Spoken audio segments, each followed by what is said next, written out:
4th down and 6. Old Bridge gotta have it. Shotgun formation. Nugent, a lot of time. Rolls out. He's running out of space. Will roll the other way. They look, corner of the end zone. Touchdown!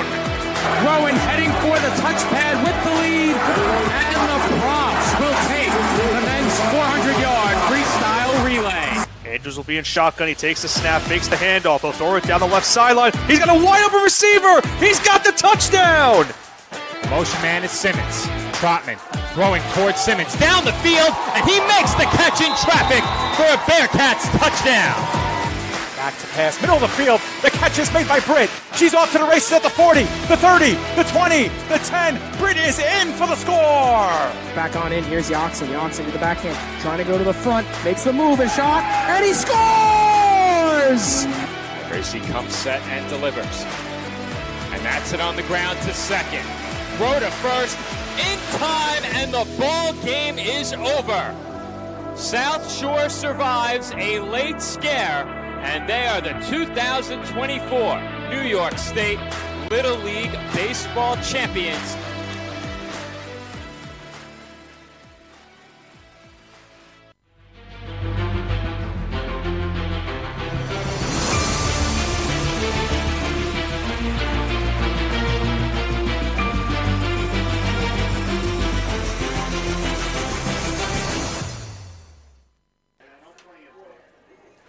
Live from Borough Hall Football Field in Sayreville, New Jersey, the PDF Sports Network is proud to welcome you into coverage of Old Bridge Knights playoff football. Tonight, the number 3 seeded Knights hit the road for the first time during the 2025 postseason as they take on the number 2 seeded Bombers of Sayreville War Memorial High School in the NJS IAA Central Jersey Group 5 semifinal round. Good evening, everybody. My name is Joe Foreman alongside Nicholas Bavona on the call. And Nick, this Knights team played some of the best offensive football we saw from the team all season during the final 2 weeks before the playoffs. The defense has been phenomenal all season as well, and both units were tested in a big way against Freehold Township last week. After seeing a 14-point second-half lead disappear in a matter of seconds, the Knights bounced back to take the win over the Patriots and advance into tonight's semifinal matchup with Sayreville. First and foremost, what stood out to you about what the Knights were able to do in the victory last week? Well, first and foremost, Joe, can you feel the electricity in the building tonight, or here outside here at Sayreville? A great matchup, a great atmosphere for this matchup here tonight between two 9-1 teams. But going back to your original question, what stood out to me the most in that game last week? You have to look at what Old Bridge did in the ground game in that one. It was huge and crucial to their victory, especially the performance of their star quarterback, Brody Nugent. We've talked about it so many times, how vital he is to this offense. A career high last week, 309 rushing yards, 4 rushing touchdowns for Nugent on the ground as their starting quarterback. Chase Rizzo added another 78 yards and a rushing touchdown as well. And the biggest thing for the Knights that they're going to need to have going into this game tonight, Joe, which we'll talk about in a little bit, their rush defense was really good last week, only allowing just 22 total rushing yards in that win. But as we know, this Sayreville team is a very run-heavy offense, so they're going to need to carry that momentum in the run defense here tonight. To your first point, Nick, about Brody Nugent, not only a season-defining performance for him last week, but potentially a career-defining performance for Brody Nugent. His best effort ever, as you mentioned, and a truly incredible game to watch for him last week. And you said it, Nick, this Knights defense is going to be tested against the ground game tonight. No question about that against Sayreville. And speaking of the Knights defense, they got off to a good start in the game last week against the Patriots, forcing a 3-and-out on the opening drive and another freehold punt on drive number 2. From there, the Patriots went on to do something that no other team has done against the Knights all season, scoring over 30 points in the 38-31 loss to Old Bridge last week. When it mattered most, the Knights defense came up with a 4th down stop late in the game, but it seemed as if the Patriots offense began to figure things out against this Old Bridge defense as the game went on last week. What worked for the Freehold offense, and do you expect any adjustments from the Knights defensively based on what you saw last week? Well, basically what we saw from Freehold, what they did last week, Joe, is they were able to get some big plays in the passing game We'll check later on during the highlight package, but they were able to take advantage of some deep pass plays down the sideline and expose that Old Bridge secondary. So if you're the Knights defense, that's a bit concerning. However, as I mentioned earlier, they're going to be facing more of a run-heavy offense here tonight in Sayreville. They like to run the football a lot, so I'm not expecting too many adjustments in terms of the passing game. Their run defense, of course, will have to adjust in a little bit in terms of that way. But don't be surprised if Sayreville maybe tries to throw out some trick plays, maybe some play action that we saw the Knights struggle against earlier on in the season. So maybe that could be something to look out for in this game here tonight. We'll certainly have our eye on that this evening. And finally, let's talk a bit more about this Old Bridge offense and what they did last week. The Knights scored 35 or more for the 6th time this season in the win over the Patriots, and were able to put together the go-ahead scoring drive in the second half. Brody Nugent rushed for 4 touchdowns, and it might be the most impressive effort we've seen from him as a rusher. I think it certainly was a career-defining effort, as I mentioned before, and that's really saying a lot given what we've seen from him. But not to be lost in that game is the play of the Old Bridge offensive line and all of the playmakers on this offense that have made it so that defenses cannot lock in specifically on stopping Nugent from running the football. And, Joe, you could make the case that these are the top 2 offensive lines in all of New Jersey playing here tonight with the way these two teams have been able to run the football this season. And last week we saw it. We mentioned it during the broadcast against Colonia a couple weeks ago before last week's game, but Old Bridge was able to win the Battle of the Trenches a lot in that game against the Patriots, and they kept it going against Freehold as well. And now you go into this game tonight where you're facing a team that is also very run synonymous as well. So I'm looking forward to seeing how these two offensive lines do tonight in terms of trying to keep that running game going and in terms of what these defenses can do to try to adjust to stopping the run over the course of time. And shifting our focus to the Bombers, this is a team that, just like the Knights, lost only once during the regular season. They also had 3 opponents in common with Old Bridge in Colonia, Edison, and Piscataway. Most notably, they knocked off the Chiefs, the lone team that has beaten Old Bridge this season. In their quarterfinal playoff game last week, they won big over Trenton, 36-0. Tell us a bit more about this Sayreville team, and what are some of your expectations entering tonight's matchup? We already spoke about one thing. The Knights should expect a steady dose of the ground game. Well, you'll see it right here, of course, on your screen. They play in the Big Central National Silver Division, 4-0 mark in that division, 9-1 overall in the season. 3rd semifinal appearance in the last 5 years. They have met Old Bridge 6 times in the last 10 years, 3-3 split in those marks. And versus common opponents in 2025, they are 3-0. Old Bridge is 2-1. And as we mentioned also, Joe, that run game for Sayreville has been huge this season. None bigger than Sean Jackson. Last week, 18 carries, 111 yards, 2 rushing touchdowns. And on the season, 180 carries, 1,761 yards rushing, 22 rushing touchdowns, averaging 9.78 yards a carry. And not to be done as well, he also has a passing touchdown and 4 receiving touchdowns on the season. This Sayreville team in total, 359 attempts on the air, 3,063 rushing yards, and it's a team they have gotten 37 rushing touchdowns on the season. Definitely going to be a tall task for this Old Bridge defense tonight, slowing down the run game for Sayreville. And looking at the stats for this Sayreville squad, you can't help but notice those huge numbers that you mentioned for Sean Jackson on the ground. Nearly 1,800 yards, 22 touchdowns, as you mentioned, Nick, and over 3,000 yards rushing for this team collectively. Another number that stands out to me offensively is that the team has attempted just 67 passes on the season. Knowing all of this, there's certainly going to be a lot of pressure on the Old Bridge defense to slow down the rushing attack of the Bombers. And in their one loss this year against Piscataway, it was the ground game of the Chiefs that gave the Knights some trouble. If the Knights can slow down the run, who are some of the other Sayreville playmakers that this Knights defense will need to slow down tonight? Well, first off, Joe, I'm expecting a high-paced game where I think for both of these teams, you can't really miss on not scoring on possessions. If you miss up on one of your possessions, that could be the dagger in this game. This could be a game where teams go back and forth, trading punches and scoring over the time being. So a lot of clock will be chewed because of the 2 ground games, and that might lead to these defenses having to capitalize and getting a stop. Now, in terms of that question you asked about the other playmakers for the Sayreville team, you look at Andrew Provenza, Dion Osei, and Sherwin Appiah. You have Provenza, who does play a little bit of quarterback as well, 11 catches on the season, 185 yards, and 2 receiving touchdowns, Osei has 54 yards attempts, 517 rushing yards and 3 rushing touchdowns. And Sherwin Appiah, 55 attempts, 363 on the ground, and 8 rushing touchdowns. So Jackson does most of the workload in terms of running the ball this season, but they do have other capable playmakers in that ground game to get them some extra yardage. So they don't necessarily have to rely on him too heavy when it comes to the ground game, but you got to believe that not only him, but the rest of those running backs, as well as maybe getting some plays through the passing area, could lead to this Sayreville team trying to put up a lot of points here tonight. We will take a break right here for a message from some of the great sponsors of Old Bridge Knights football. When we come back, we break down last week's NJS IAA Central Jersey Group 5 semifinal between Old Bridge and Freehold Township. Our pregame coverage continues when we come back here on the PDF Sports Network.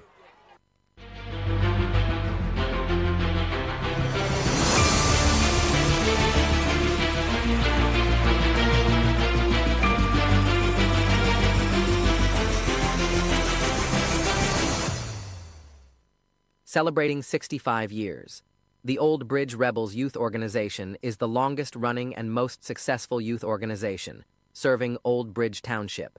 The Rebels are the premier football and cheer organization with a long and rich history in coaching and developing our community's future leaders. Through proper guidance and leadership, the Rebels program assists the youth in developing the qualities of safe play, discipline, teamwork, fundamentals, and well-being. We will continue to focus on these goals while maintaining a strong presence in the community. Check us out at swsrebels.org. This football season, stop by Market Boy Liquors, your hometown destination for over 20 years. Family-owned and operated, our 8,000-square-foot store features the largest beer cooler in the area, plus an unbeatable selection of wine, spirits, cigars, and craft beer.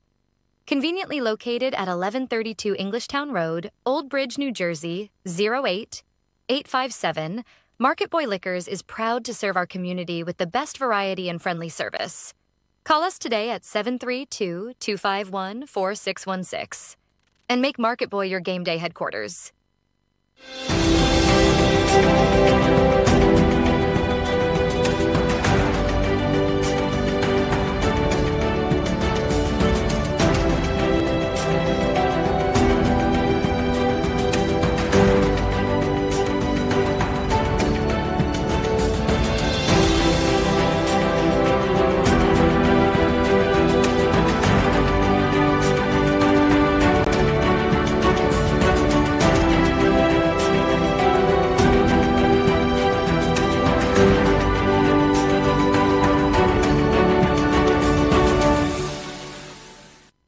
When it comes to buying and selling a home, do it with Peter Hunt's Home Team, powered by Century 21. For years, Peter has dedicated his life to the real estate industry, offering help and care to all of his clients. With experience and proven results, Peter is an award-winning realtor and the top producer for Century 21 Action Plus. A resident of Old Bridge, put Peter to work at selling your home or finding the home of your dreams. Call 1-800-299-2129 or reach Peter directly at 9086-014-934. For raising the standard in facility services and commercial cleaning look to Pritchard Industries. For over 35 years, our commitment to creating clean, healthy, and safe environments is unwavering, ensuring that your facility not only looks pristine, but also promotes well-being and productivity so your business can excel. Specializing in comprehensive commercial cleaning solutions, advanced facility services, responsible sustainable practices, and innovative technology, contact us now at pritchardindustries.com. Pritchard Industries, here for you.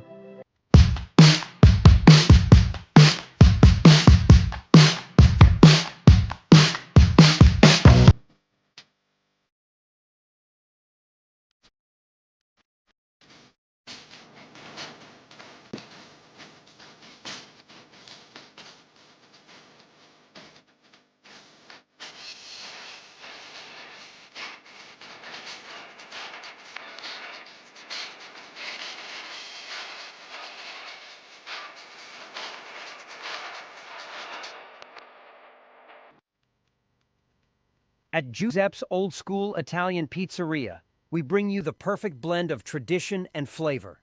Whether you're craving a classic New York-style pizza, a hearty pasta dish, or a fresh Italian hero, we've got something for everyone. Stop by, grab a slice, and taste the difference of real old-school Italian cooking right here in Old Bridge, New Jersey. Giuseppe's, located at 2581 County Road 516 in Old Bridge. Simply delicious. At Maz Transport, we're ready to get your vacation started early with luxury airport service and your transportation needs. In fact, whether it's for corporate transport, trips to Atlantic City, a night in the city, date night, or any other need, Maz Transport is your choice for our luxury fleet to take you there in style. Call or text 732-2071-079 and let us know where you want to go, and we'll take care of the rest at Maz Transport. At Function Forward Physical Therapy, we listen to your specific needs, utilize manual therapy techniques to decrease pain and restore mobility, emphasize customized exercise plans, and are here to assist in all your function and fitness needs. Whether it's return to work or play rehab, fitness training, or our softwave therapy program, we're here to help you get better, feel better, and live better. Function Forward Physical Therapy. Check us out today.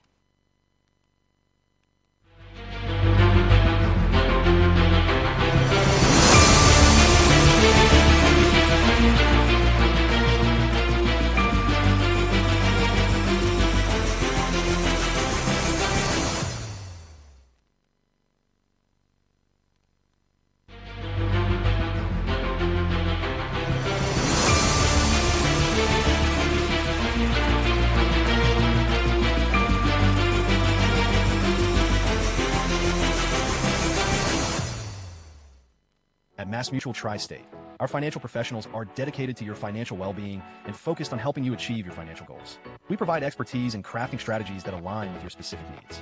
We offer industry-leading insurance solutions, financial planning, and wealth management tailored to support your pursuit of a financially secure future. Whether you're planning for retirement, protecting your loved ones, or growing your wealth, we're here to guide you every step of the way. So please call Rich Caruso at 732-623-5700 with any questions and to set an appointment with one of our financial professionals. Thank you.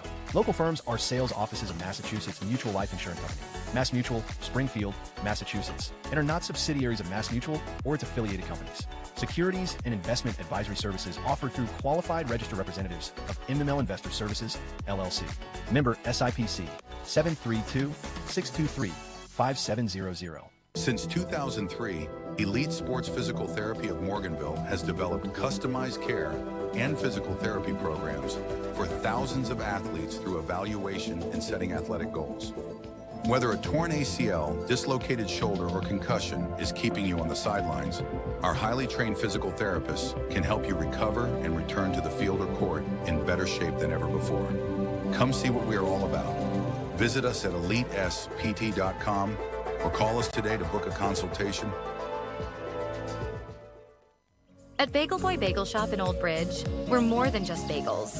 Come visit us at 2329 County Road 516, where we bake our bagels and bread fresh daily, have the freshest fruit and veggie platters, and an assortment of sandwiches and plates that are sure to satisfy. Bagel Boy is a proud sponsor of all things Old Bridge. Go Knights and go to Bagel Boy. 2329 County Road 516 and at bagelboyonline.com. Old Bridge students, take advantage of the Old Bridge special at Bagel Boy. 10% off all purchases with your valid student ID. Protect your family, pets, and your wallet with Anchor Pest Control. We provide coverage for all your pest removal needs, and our all-inclusive service saves you money. We've designed our services to be both comprehensive and budget-friendly for homeowners. Plus, with our premium service, you'll get a free mosquito application. See how Anchor stacks up against the competition. Visit us, anchorpestcontrol.net, or call 888-623-2847 for information and service.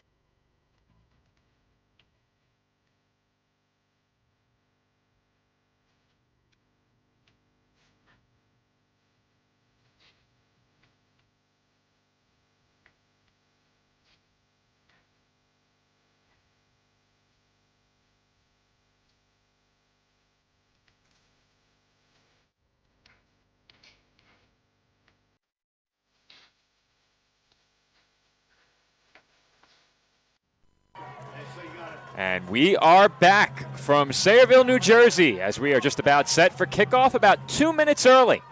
The Knights take on the Bombers in the semifinal round of the NJS IAA Central Jersey Group 5 playoffs.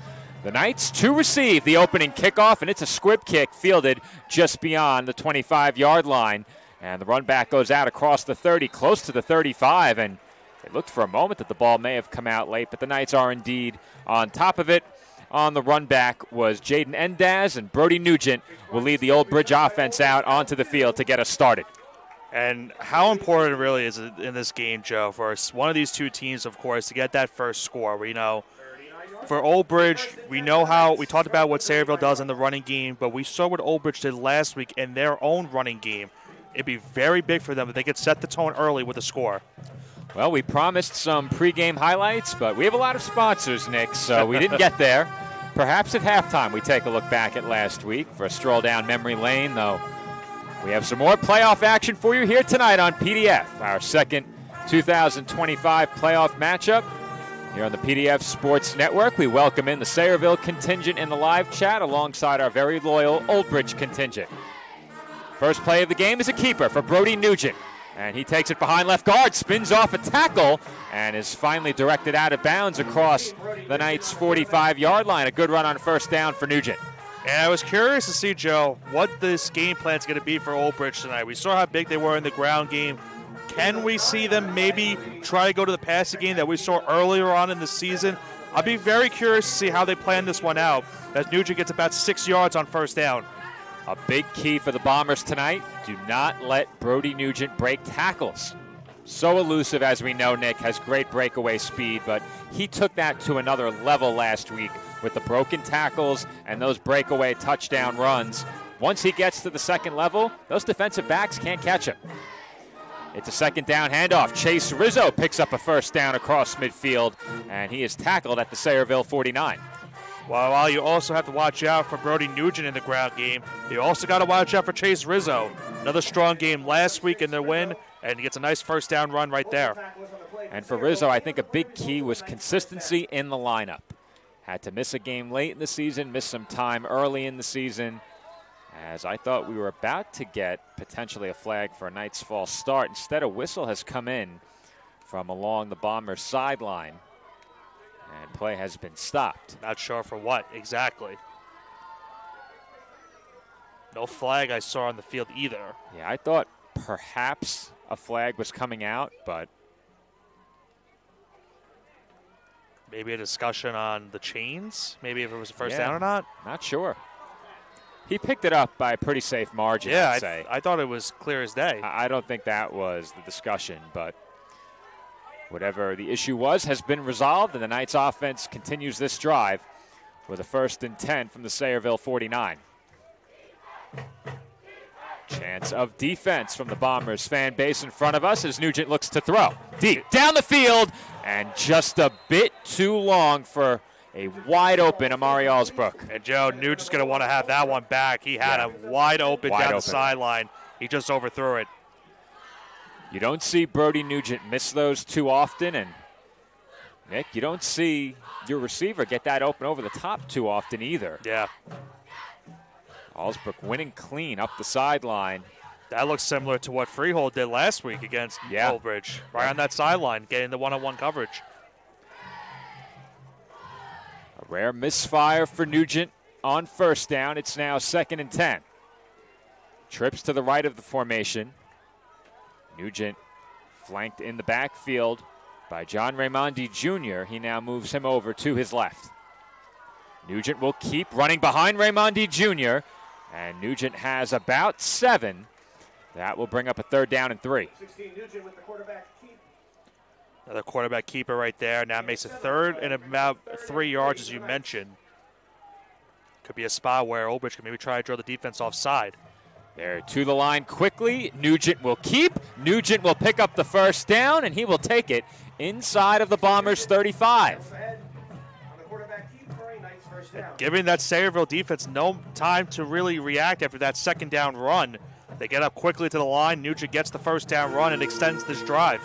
We see it from the Knights all the time. They always get to the line quickly, sometimes just in an effort to make sure the defense can't substitute, as Nugent will keep it again. It's a foot race toward the sideline, and Nugent is brought down. He may have just made it back to the line of scrimmage. That was Appia on the tackle right there. That's a great tackle by him because Nugent had that sideline if he was able to get past him.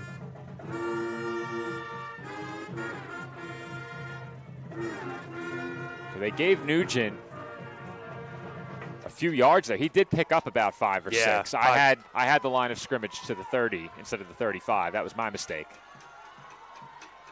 This time he will hand off to Chase Rizzo, and Rizzo is stood up and stopped at the line of scrimmage. Chase Rizzo, tackle made by number 52, Adrian Sesla. Adrian Sesla on the tackle right there. No gain on the play for Rizzo. Makes him still 3rd and about 5. And you're in that area of the field, Nick, where you probably have 2 plays to get this. We did see, I will say, in pregame, Ferretto was kicking from around the 30-yard line, so they could maybe think about a field goal, but you're right. It could be a spot. I would expect it to be 4-down territory. Well, Nugent is over at his sideline right now as they've just began running the clock. They had to take out Cronin. He lost his helmet on that last play, so he has to sub out for a play. More chance of defense from the home crowd. 3rd and 5 for the Knights. Nugent once again in an empty backfield. Tried to draw the Bombers off sides with that hard count to no avail. Once again getting direction from his sideline. Watch that bubble screen, Joe, that Old Bridge likes to run these spots. Rizzo the motion man. Nugent under pressure, rolling left. And Nugent flips it forward, incomplete. And that is good backside pursuit there by Dion Osei. How dangerous was that play by Nugent right there, Joe? That could have been a disaster for Old Bridge. Dangerous moment there. There was a lot of open space for Nugent to flip that ball. You have to keep in mind as well, he needs to get that back to the line of scrimmage. Yeah. Did he? Barely did, yeah. Well, he didn't, but oh, yeah, you're right, I think you would argue the defense caused that pass to come up short. But he did not get that back to the line of scrimmage. 4th down. Rizzo in the backfield alongside Nugent, trips to the left. The Knights converted a big 4th down on their opening drive last week, looking for one more here. Nugent, quick throw, incomplete. And into a very dangerous spot. That could have been picked as well, Nick. Yeah, and Joe, you're going to see it right here on the replay. Look exactly how the Sayreville defense drew up this play. They didn't rush too many people on it. They stayed back pretty much towards that 1st down marker, and that led to that incompletion right there that they forced. A great start early for this Sayreville defense as they now get the ball. Looking at that replay, Nick, run it back one more time. It looked like they had one defender assigned to Chase Rizzo coming from the middle of the field, and another that was assigned to Brody Nugent. And both of those defenders ended up right in the path of the throw. And I think that's the reason the coverage was so tight. Bombers offense out there for the first time. Ball at their own 28-yard line, and the handoff is fumbled. But the ball is still loose. I think Old Bridge got it, Joe. They did, but I think they blew the play dead, Nick. They blew it dead. That's an early whistle, Nick. I think that ball was loose. Fumble on Sayreville, recovered by Sayreville, ruled down on contact. We'll get one more look at that, Nick, but I think that ball was loose. Oh, that's an early whistle, Nick. Yeah. Tough break for the Knights. Really tough break for the Knights. Yeah, that's one you want to have back if you're this Knights defense because they got it perfectly played. A bad handoff on that end around, and instead Sayreville gets a big break right there. Now it's 2nd and 12. I think the question mark is whether or not he was down by contact as they'll hand off to Osei here. He breaks a tackle and is hit hard at the end of that play. Yeah, that was a very heavy hit. Not the man you want to run into as a ball carrier. Zach Florio delivers the big hit. I think Diaz also as well was in on that play. It makes it about 3rd and I think about 8 yards in this play here. could be a spot where Old Bridge is going to try to force this offense to maybe throw the football. On 3rd and 8, I think the chances of a throw here are fairly high. Just one more look at that last play. You'll see the hit at the very end. Oof. And you're right, Nick. That was not Florio who delivered the hit. Pass attempt is coming here, and it is incomplete over the middle. Butker could not connect with his man in double coverage. Apia, the intended target. And, Joe, I think that's going to be the key to this game for Old Bridge. If they can force a 3rd and long spot where they force this offense to throw the football, that's where they got to feel a little bit more confident in this defense. A good start for them as they force a quick 3 and out after they turned it over on downs. You're right, Nick. I think the key, get them in 3rd and long, take the run game off the table, especially on 3rd and long in your own territory. Takes a much bolder play caller to say we're going to run it on 3rd and long on your own side of the 50. Low snap on the punt. It is loose. And getting the kick away was Barnes, and it's a good one considering the circumstances. Wow. That is a huge play on special teams. Chase Barnes somehow managed to get that kick away. It takes a Bombers bounce and comes to rest all the way back at the Knights' 38-yard line. You can't ask for much more if you're right there, if you're Barnes. He somehow was able to avoid this first tackle. You see it right there and just get it away. And he got very good yards, as you mentioned, as well as a little bit of a bounce going at around, as you mentioned, it looks like to be the 38-yard line where Old Bridge picks up this drive. That one stings if you're Old Bridge. You have a chance to make a tackle there and take over inside the red zone. They had a chance to recover what may or may not have been a fumble and take over inside the 30. Instead, they begin their second drive at their own 38-yard line. Nugent once again in the shotgun, flanked by Rizzo. 4 receivers on the field as a flag comes out, and it indeed is a Knights false start. And that's another thing that the Knights need to fix in this game, Joe. They've had penalty issues for a good amount of this season. This is a game, of course, where it's being so late in the season. You're in the semifinals. You can't afford to have penalties at this point on either side of the ball. So an early false start, that makes it 1st and 15. We've said it more than once already, Nick, but at the times when the Knights have looked vulnerable, penalties have typically been a big reason why. And it's been rare, but when the penalties have been an issue, they have been an issue. As that pass is complete, and Aiden Rios is thrown down by Sherwin Apia. Yeah, and it draws a flag. That's a great tackle by Apia. The question is going to be, what is the flag on that sideline? Did he maybe grab him by the face mask?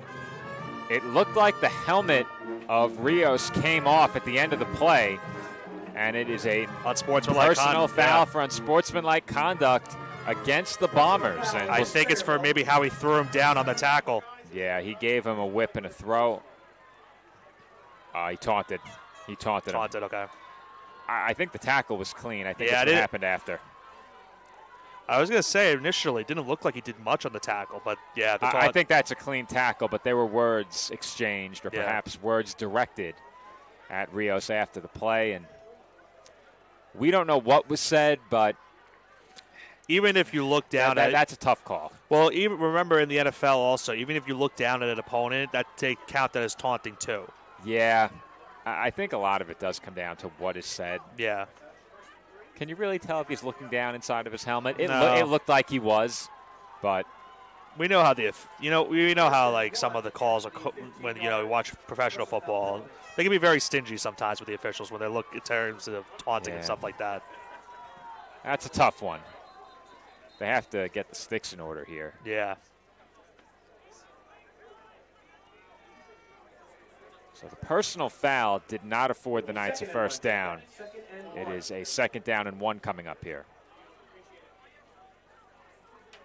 Ball moved up to the 47-yard line. Nugent will fake the handoff, moving to his left, trying to get away, and he throws that one into the Knights bench.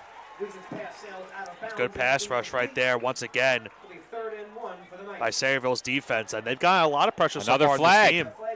The question is that intentional? Are they going for intentional grounding? Maybe. Well, it can't be intentional grounding. I didn't think it was. You could argue Nugent should have been flagged for grounding on the first drive because his pass did not reach the line of scrimmage. The question is whether or not the defense altered that backhanded flip enough to cause the ball to land short of the line of scrimmage. I think an eligible man down the field is what the call was. Well, that will back them up 5 yards and bring up a third down. That's what at least it looked like what the call was.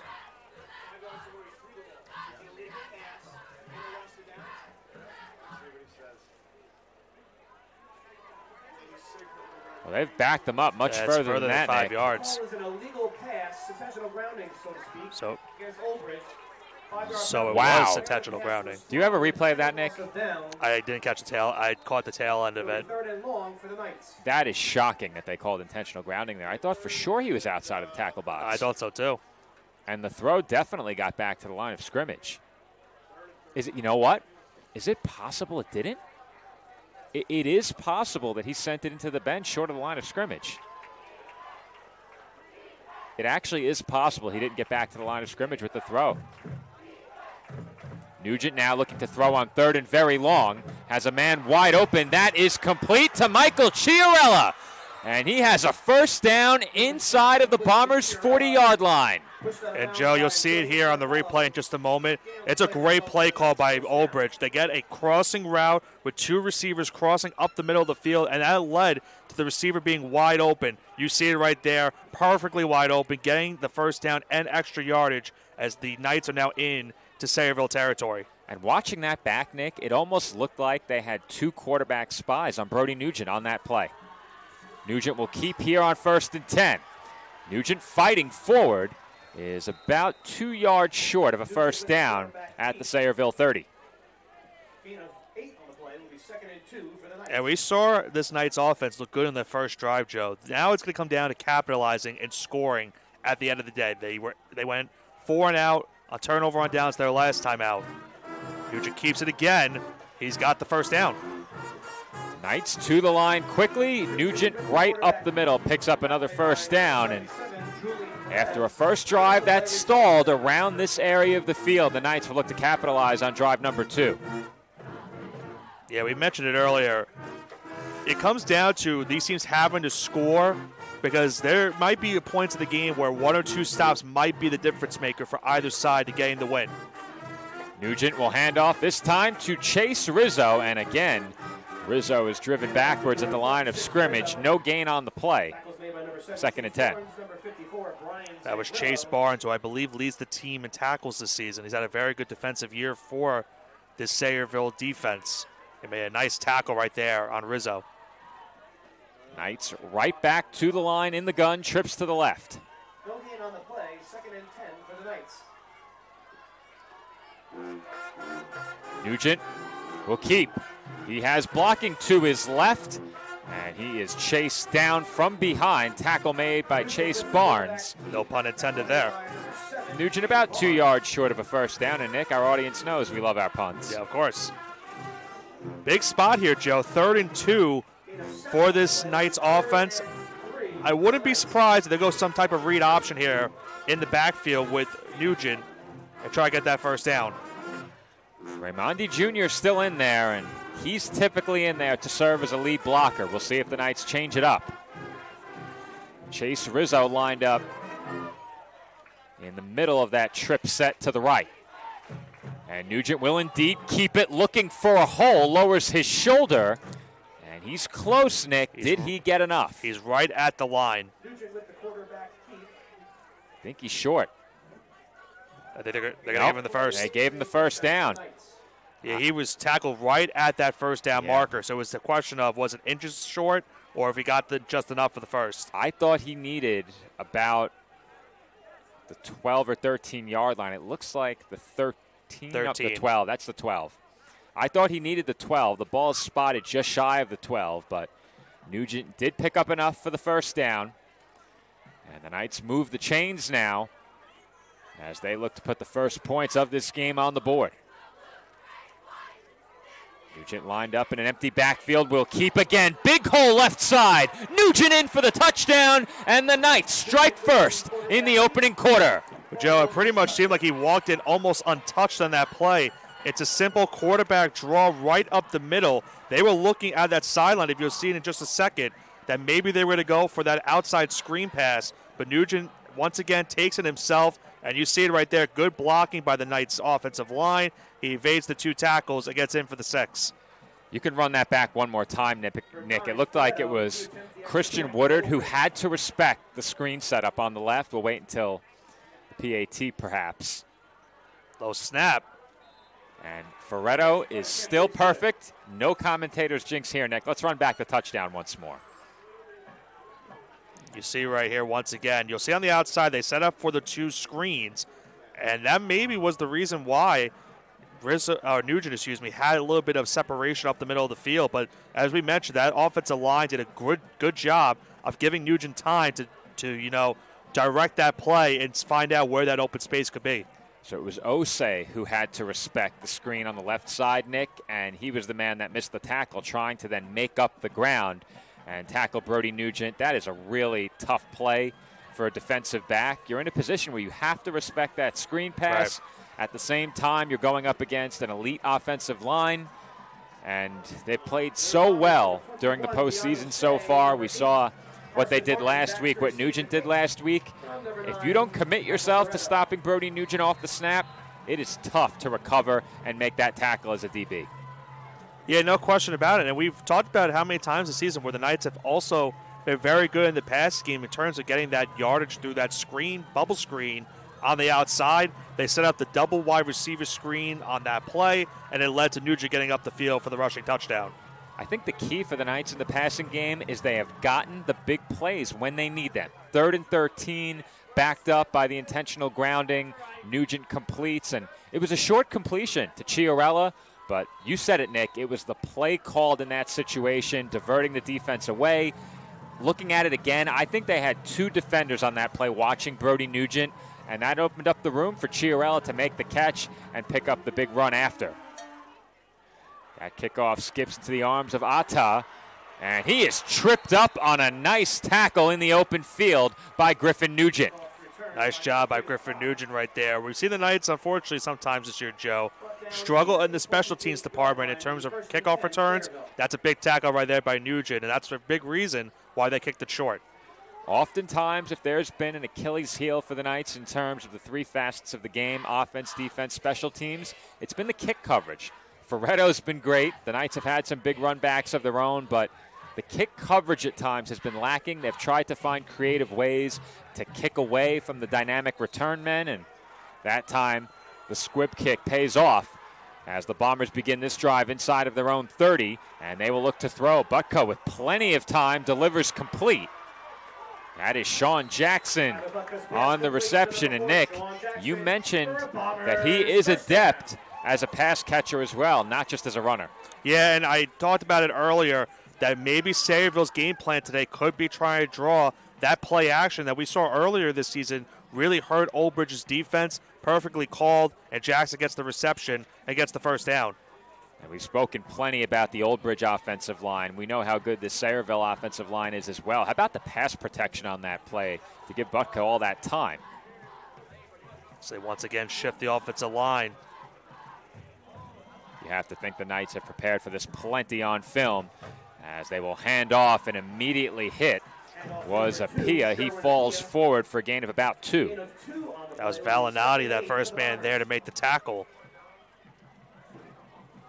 Surprised early on that we haven't seen Jackson get a lot more carries in the ground game.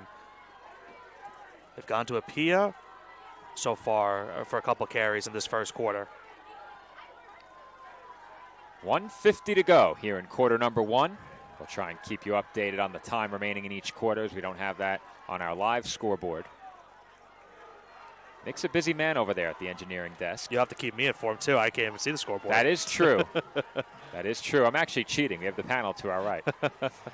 Direct snap goes to Jackson. He has a big hole in blocking on the left side. Jackson across the 40, across the 30, and tackled just outside of the red zone. Well, you have to respect Jackson as well as a passer, Joe. He hasn't passed a touchdown this season, but they keep him up in the Wildcat formation right here. Takes the direct snap, and he finds great blocking once again. You'll see right there the man in motion, but look at the hole he got immediately as soon as he got the snap. Goes down the sideline, great blocking once again, and just one man to beat. Thankfully for the Knights, they're able to make that tackle. The Knights got some hands on him in a bit of traffic, couldn't bring him down, and Jackson in the open field showing off that explosive speed. He will get the handoff here. Another big hole. Jackson inside the 10, fighting forward, and he is in for a Bombers touchdown. Jackson, unfortunately, Joe, dropping a bomb early in this game with that touchdown. That is an incredible run because you'll see it right here on the replay. It was not the easiest of runs for Jackson to get there. They send the man in motion. He gets the handoff. He breaks the tackle there. Just able to break the tackle there and just barely gets into the end zone for the touchdown. They're an extra point away from tying this game. Rushing touchdown number 23 for Sean Jackson on the season. And the Bombers are lined up to go for two here. A unique look. Very unique look on this formation. I think you could move this into an extra point formation. That's and they exactly will. what they're doing. Yeah. They're keeping us on their toes right now with these formations. Got to keep up on your film study. And the PAT is up and good to tie the score at 7. But, Nick, we mentioned how dynamic Jackson is during the pregame, and we saw it on full display during the last 2 plays on that drive. Yeah, and that's why I mentioned it. I was surprised that he hadn't gotten a carry so far in this game. And as soon as I said that, he gets 2 of the biggest carries so far in this one. Back-to-back strong runs, back-to-back big plays, and one of them leading to the game-tying touchdown. And I think what really stands out about that scoring drive, and in particular those last 2 plays, is that they found creative ways to get the ball in Jackson's hands. First, they ran the Wildcat formation, got him a direct snap, let this offensive line go to work. They do a great job setting up the blocks. They get him into the second level. He picks up even more yardage from there. The following play, they faked the handoff to Sherwin Apia, who was lined up at fullback, and brought Jackson across the formation. He was initially lined up outside of the tight end position, came across the offensive backfield, took the handoff. You get it to him with a running start, and all of a sudden you have that Old Bridge defense collapsing toward the middle of the line of scrimmage, and you get a defensive back one-on-one with Jackson in the open field. That is a very tough ask to make that tackle on the second level. Jackson able to break it and take it to the house for a touchdown. Kickoff ends up in the hands of Chase Rizzo. And he broke 1 tackle but could not get away from a second Bomber as he is brought down inside of the Knights' 30-yard line. It's something that I've noticed also that is kind of funny as a college football fan for me with this Sayreville team. Same color concept that they have at Air Force and the exact almost similar type of offense that they run at Air Force in terms of running that option style team where maybe you throw a play action pass here and there, but they are very run heavy just like they are at Air Force. So kind of funny how it's almost the same similar color style as well with it. I have to say I appreciate the logo as well. That's true. I always like a good logo. Yeah. Once again, Nugent in an empty shotgun set. He will move Rios out to the left a bit as he keeps it here, breaks a tackle, and takes it across the 30. Nugent with the quarterback keep. Give him a gain of about 3 or 4 on the play. They once again had that wide receiver screen set up on the outside just in case, but once again, Nugent took it himself up the middle to get a couple yards on that play. And as you mentioned, about 2nd and 6 upcoming here for the Knights. Nugent with Raimondi Jr. in the backfield. Will keep it once again, looking for a hole, doesn't get very far. And is tackled short of the 35-yard line. So very quickly, it's going to be a 3rd down and 4 for the Knights in their own territory. It's back-to-back keepers right there for Nugent. And you're in that spot where about 3rd and 4, 3rd and 5, if you can get a couple yards, it'd be tough early in this game, but if it's about 4th and 2, 4th and 1, would the Knights maybe even consider going for it? They don't have to run a play, but they will with 5 seconds to go in the quarter. Flag comes out as Nugent throws an interception. No. Dropped, but it's through the arms of Curbelo. Yeah. And thankfully for Old Bridge, that's the case, but they also got a holding on the play, Yeah. so it's going to be against the Knights, but they're grateful that that wasn't intercepted. I thought he had it, and it squirted through as Curbelo went down to the turf. You'll see it right here. Last play of the first quarter, almost dramatic play right there for both sides.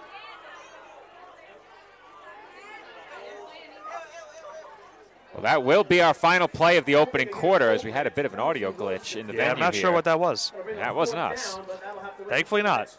But second quarter will begin with a 4th down and 4. We'll throw it to a quick message from our sponsors, and we'll be right back for the second quarter here on the PDF Sports Network.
We are back for the second quarter from Sayreville, New Jersey.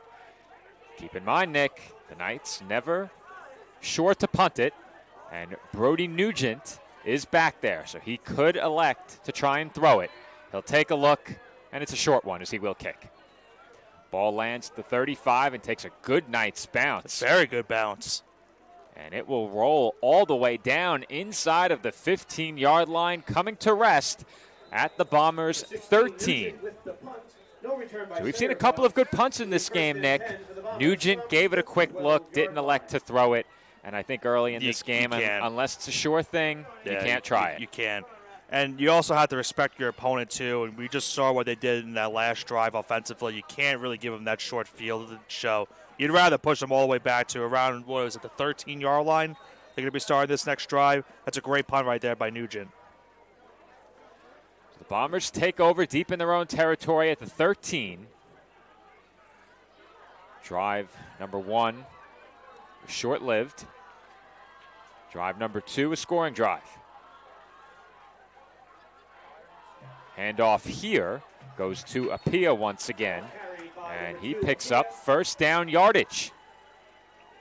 And this is why that type of offense that I mentioned earlier on, where we see, in the college game, where it's the military schools, the Navies, the Air Forces, the Armies, they run this offense where you have the fullback and the running back set up, they have a man in motion, and you get that quick handoff into the inside that really is tough for any defense to stop. And they were showing Wildcat there, but they will rearrange things and remain in the Wildcat formation. Direct snap went to Jackson, looking for a hole and managing to find one. He picks up about 6 or 7 on the play. Give him 8. Yeah, I mean, what a run. He has been tough to tackle right now in this game, Joe. He is breaking off a couple tackles, and that one didn't look sure as fire off the get-go, and he's able to get 8 yards on that play. That play did not look promising off the snap, and Jackson found some room, but that burst through the hole picked up 8 yards. It's not a quote-unquote broken play, but sometimes the broken plays are the ones that work the most. We know how good this Knights defense is in terms of their tackling, a very fundamentally sound team. They don't make many mistakes in terms of missing what should be tackles. And that time, Jackson able to find just a sliver of space and turn it into 8 yards, showing how good he is. This time the snap goes to Apia, and Apia spins off a hit right at the sticks. Got the first down. He will pick up the first down. Gain of 2 on the play, and that will move the chains. It's just really tough right now, Joe.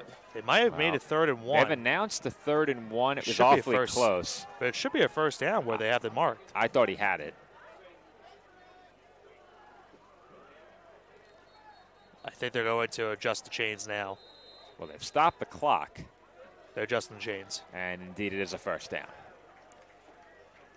Knights need to figure out a way, though, Joe, to find something to stop this inside handoff or that wildcat formation type of play.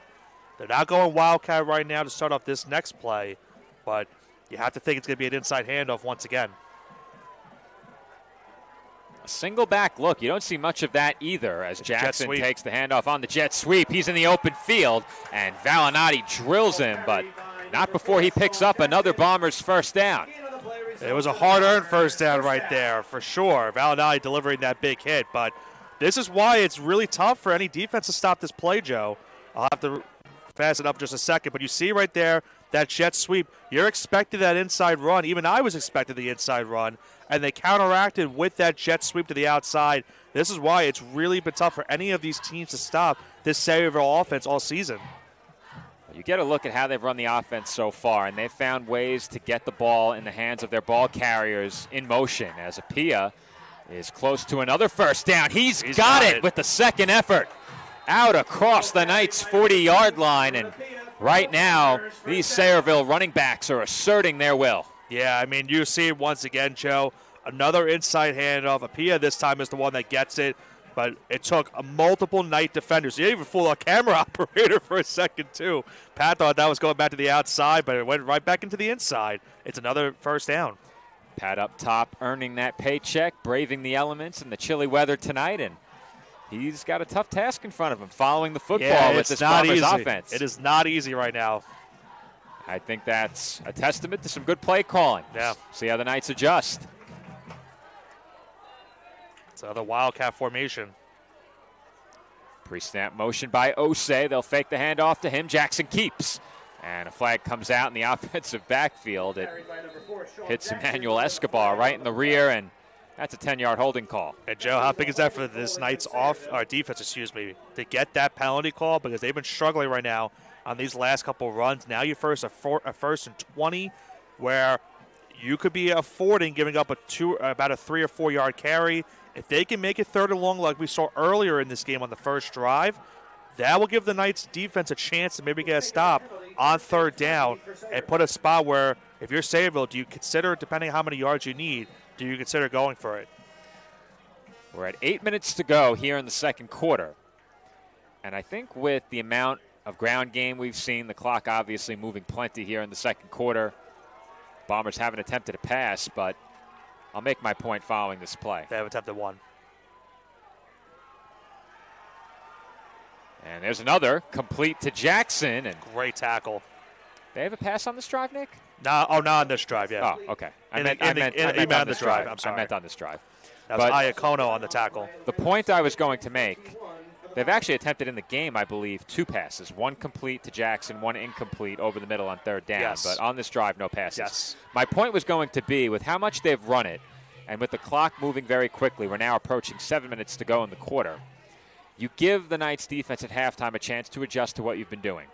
To the credit of this Old Bridge coaching staff, they have been really good at adjusting at halftime when needed. And a good example of that is the game against Hunterdon Central. Yep.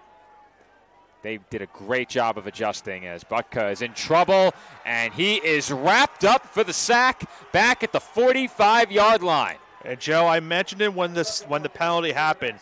That could be a potential breaking point for this Knights defense to finally getting a stop. They forced back-to-back passing plays, that screen pass, and then that last passing play right there. It's now a long third and about 25 upcoming here for Sayreville. Well, you get behind the sticks via penalty. It puts you in a tough spot. 1st and 20, you can run it there, but it's not an easy decision to make. Right. You end up 2nd and long, and now 3rd and long. Maybe you just put it on the ground here and punt it away. Thinking maybe a screen pass once again if I'm Sayreville. Good call, Nick. Could be a double pass. I thought about it. You and I were both thinking the same thing. Was it a backwards pass? I think it was. Let's run it back one more time. We have a pretty good perspective. I think at most it was a lateral in terms of not a backwards pass, but a directly lateral to the quarterback pass. Backward. Yep. Just behind him, yep. He could have thrown it if he wanted, but that was not the play call. And the reason why I thought of it, too, because I have played a lot of college football at the video game, and I have been bit by that play. You have so an eye many for times. it. Yeah, I was getting some flashbacks, not the good ones. It is a 4th and 20, Another a bit of a low snap. snap. Yeah, another low one. The Knights will watch this one skip. Did he? I was just saying, into the end zone. Yeah, that was a touchback.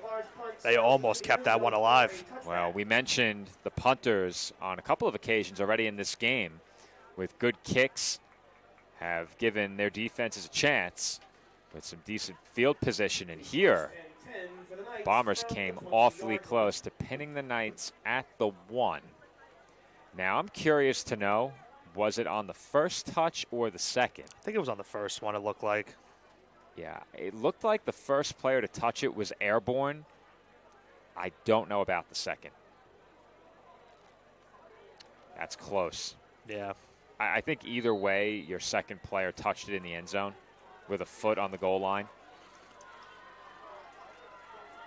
Chance here for this Old Bridge offense, though. They get another stop. Can they get the go-ahead score once again? Rios, the motion man. Quick throw goes to Chase Rizzo. And he's pushed out of bounds, shy of the 30-yard line. Close to a first down. Did he get it? I thought he was just short. He's right at the marker. He might be a yard shy. Yep, 1 yard short.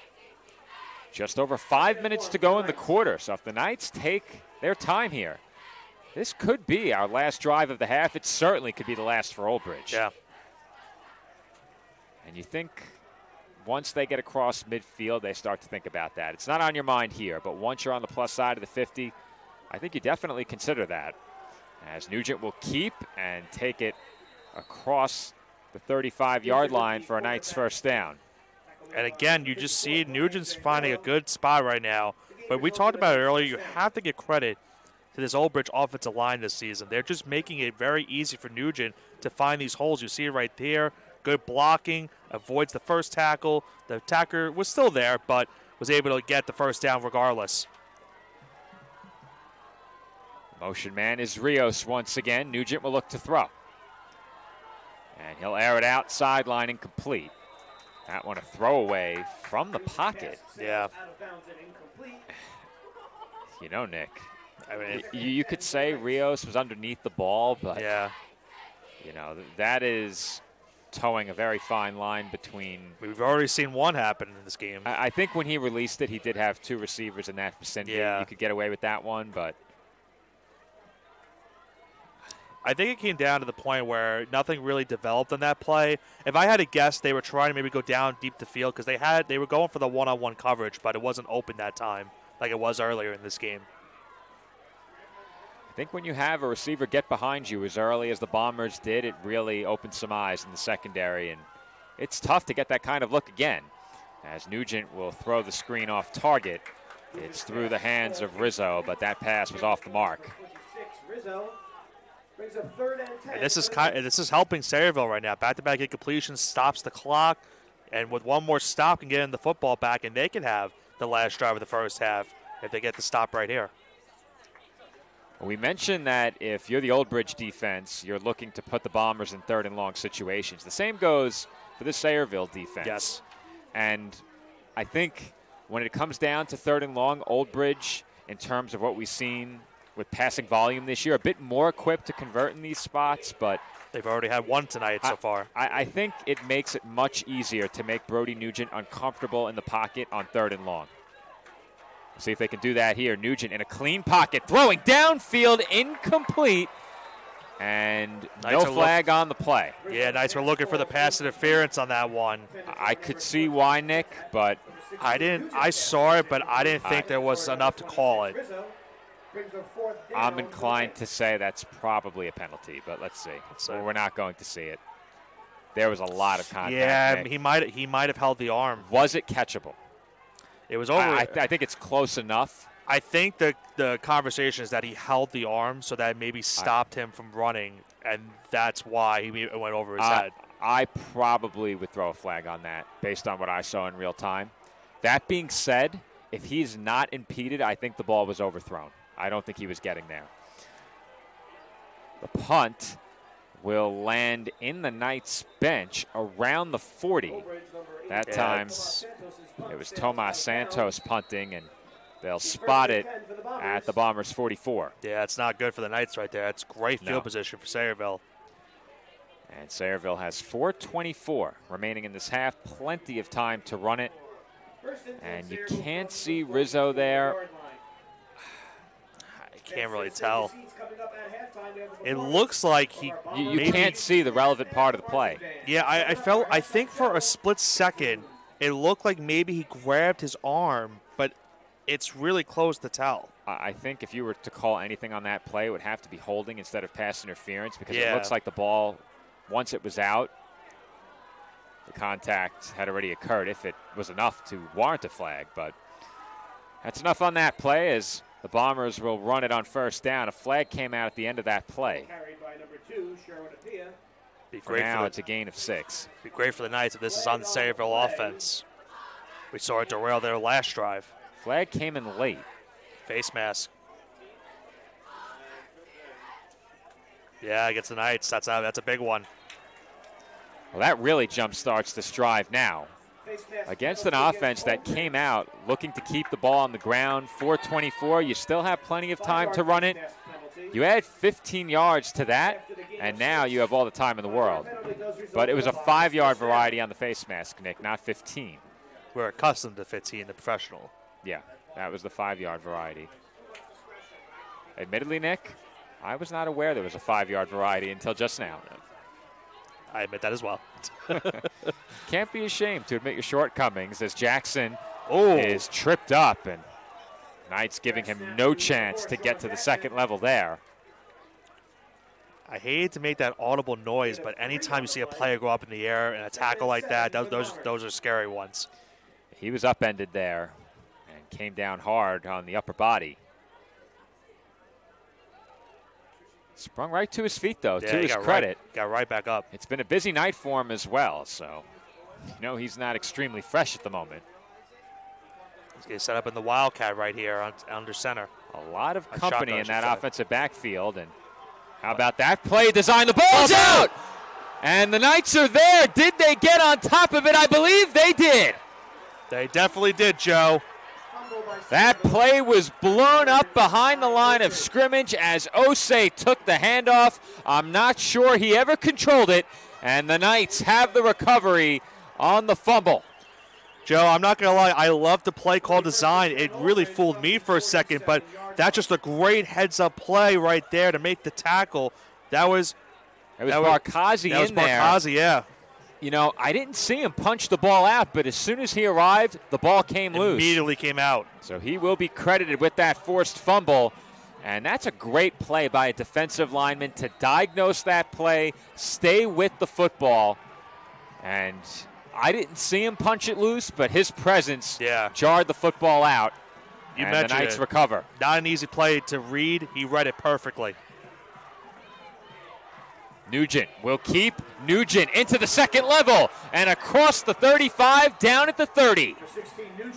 Great run play right there for Nugent. Again, just finding that seam up the middle of the field and getting the first down as they try to go quickly to the line. Under 3 minutes to go in the half. The Knights have it at the Sayreville 30-yard line. And now if you're Old Bridge, Nick, I think you start to consider how much time you have left in this half. You know you can take clock with you here, and you get the football to start the third quarter. Right. Nugent in an empty backfield in the gun. Will look to throw. Firing downfield, low and incomplete. Diving attempt by Aiden Rios. With a second look right here at that last first down run. Previous play before that incompletion. You see right there, Joe, just a great move by Nugent to get the extra yardage as well. So tough to tackle as well for the Sayreville defense. And another big run for him tonight. He's certainly got to be over 100 yards rushing at this point. You see quarterbacks who can run. You see quarterbacks with great speed. He is just so elusive. Yeah. And he's elusive between the tackles. He doesn't need to be in the open field. I think that's what makes it impressive. In a tight space, he's able to make defenders miss. Once again, Nugent in an empty shotgun backfield will look to throw. Pressure on the way. Throwing downfield for Rizzo. Incomplete. on the coverage. That was Osei, and Rizzo went up to try and make the one-handed grab. Yeah, and again, it looked like maybe he overthrew it by a couple feet because Rizzo did have a little bit of a step, but it was going to take a tough catch for him to make it. But you'll see it right there. It looked like he maybe just overthrew it by about a little bit on that play. And once again, Joe, it's going to be 3rd and long for this Old Bridge offense. And Nick, they are right at the 30. I think if they picked up a couple, I think you'd have to go for it regardless, Nick. I think you go for it no matter what. But you said Ferretto was kicking from here. It was on that side, on the other side of the field, I will say. So I'm not sure what the wind factor is on this side. If I picked up anything more than 3 yards, I'd probably go for it. As in go for the 4th down. Right. And not the field goal. But we'll see if the Knights can make that point move. 3rd and 10. Pressure there. Nugent throws. Allsbrook with no room is brought down by 4 Bombers, and it took one more. He almost got away, Nick. He was a no man's land, Joe, right there. That's a play the Knights ran effectively last week, and you have to think the Bombers saw that one on film. What did the Knights do here, though? The defensive line was not fooled, and Nick, I think you go for this. I think you go for it. It's tough to drop a punt inside the 10 and down it. There's 1:43 to go and counting here in the half. Yeah. I think the Knights are going to let this run all the way down, take time out, and make a decision. Yeah. I would be inclined to say go for it, Nick. Yeah, a field goal would be tough. This would be about a 50-yarder from here. Well, I think if you miss the field goal, the extra yardage you would give away in that circumstance. But here's the thing also. Depending on how much time is left, does that force Sayreville to maybe throw the ball because there's not much time left in the first half? The Knights have taken time out. That is our first time out of the half. Yeah. In a first half, that has flown by. Well, usually we say that. Now that's I'm kidding. And that has nothing to do with the bomber jet at midfield. But keep in mind, this is what I kind of expected. High pace, both of these teams love to run the football, so you had to expect this type of pace to happen in this game. It's got us pretty much as what we've seen so far. The defenses, to their credit, have made big stops when needed the most. Penalty yardage has also been a factor for some of these drives stopping, but this is a big decision right here for the Knights offense. Do they go for it on 4th down? Do they maybe consider a long field goal attempt? It's really a tough decision in this spot early in this game. I would not try the field goal, especially after you lost yardage on that play. It would be a 50-yard field goal. They're going to go for it. I see the offense is coming back out. I agree. I think that's the right call by head coach Matt Donahue to go for this. You can't try a 50-yard field goal here. There's too much that can go wrong, especially if the kick is short. It opens up the possibility of a run back. And you risk the possibility of a blocked field goal, too. Of course. Yeah. I think the one thing you can't afford here is a sack. Do not give away yards on this play. Nugent will look to throw on 4th. Looking downfield. Allsbrook is open, and he makes the catch for a Knights touchdown. On 4th and 13, the Knights go deep, and Nugent connects with Allsbrook for 6. And boy, did he connect on that one, Joe. He delivered a dime on this play, but give Allsbrook credit. You're not going to see it fully on the replay. He ran a perfect route, a post route towards the outside corner of that pylon. Perfectly thrown ball, perfectly run route. It's a touchdown to give Old Bridge a late lead here in the first half. We did not see it in the frame, Nick, but did he get him on the old sluggo? Move to the inside, break out, and up the field toward the pylon, as you mentioned, Nick. And that time, Brody Nugent did not miss. As Michael Ferretto's extra point is good, he remains perfect on the year.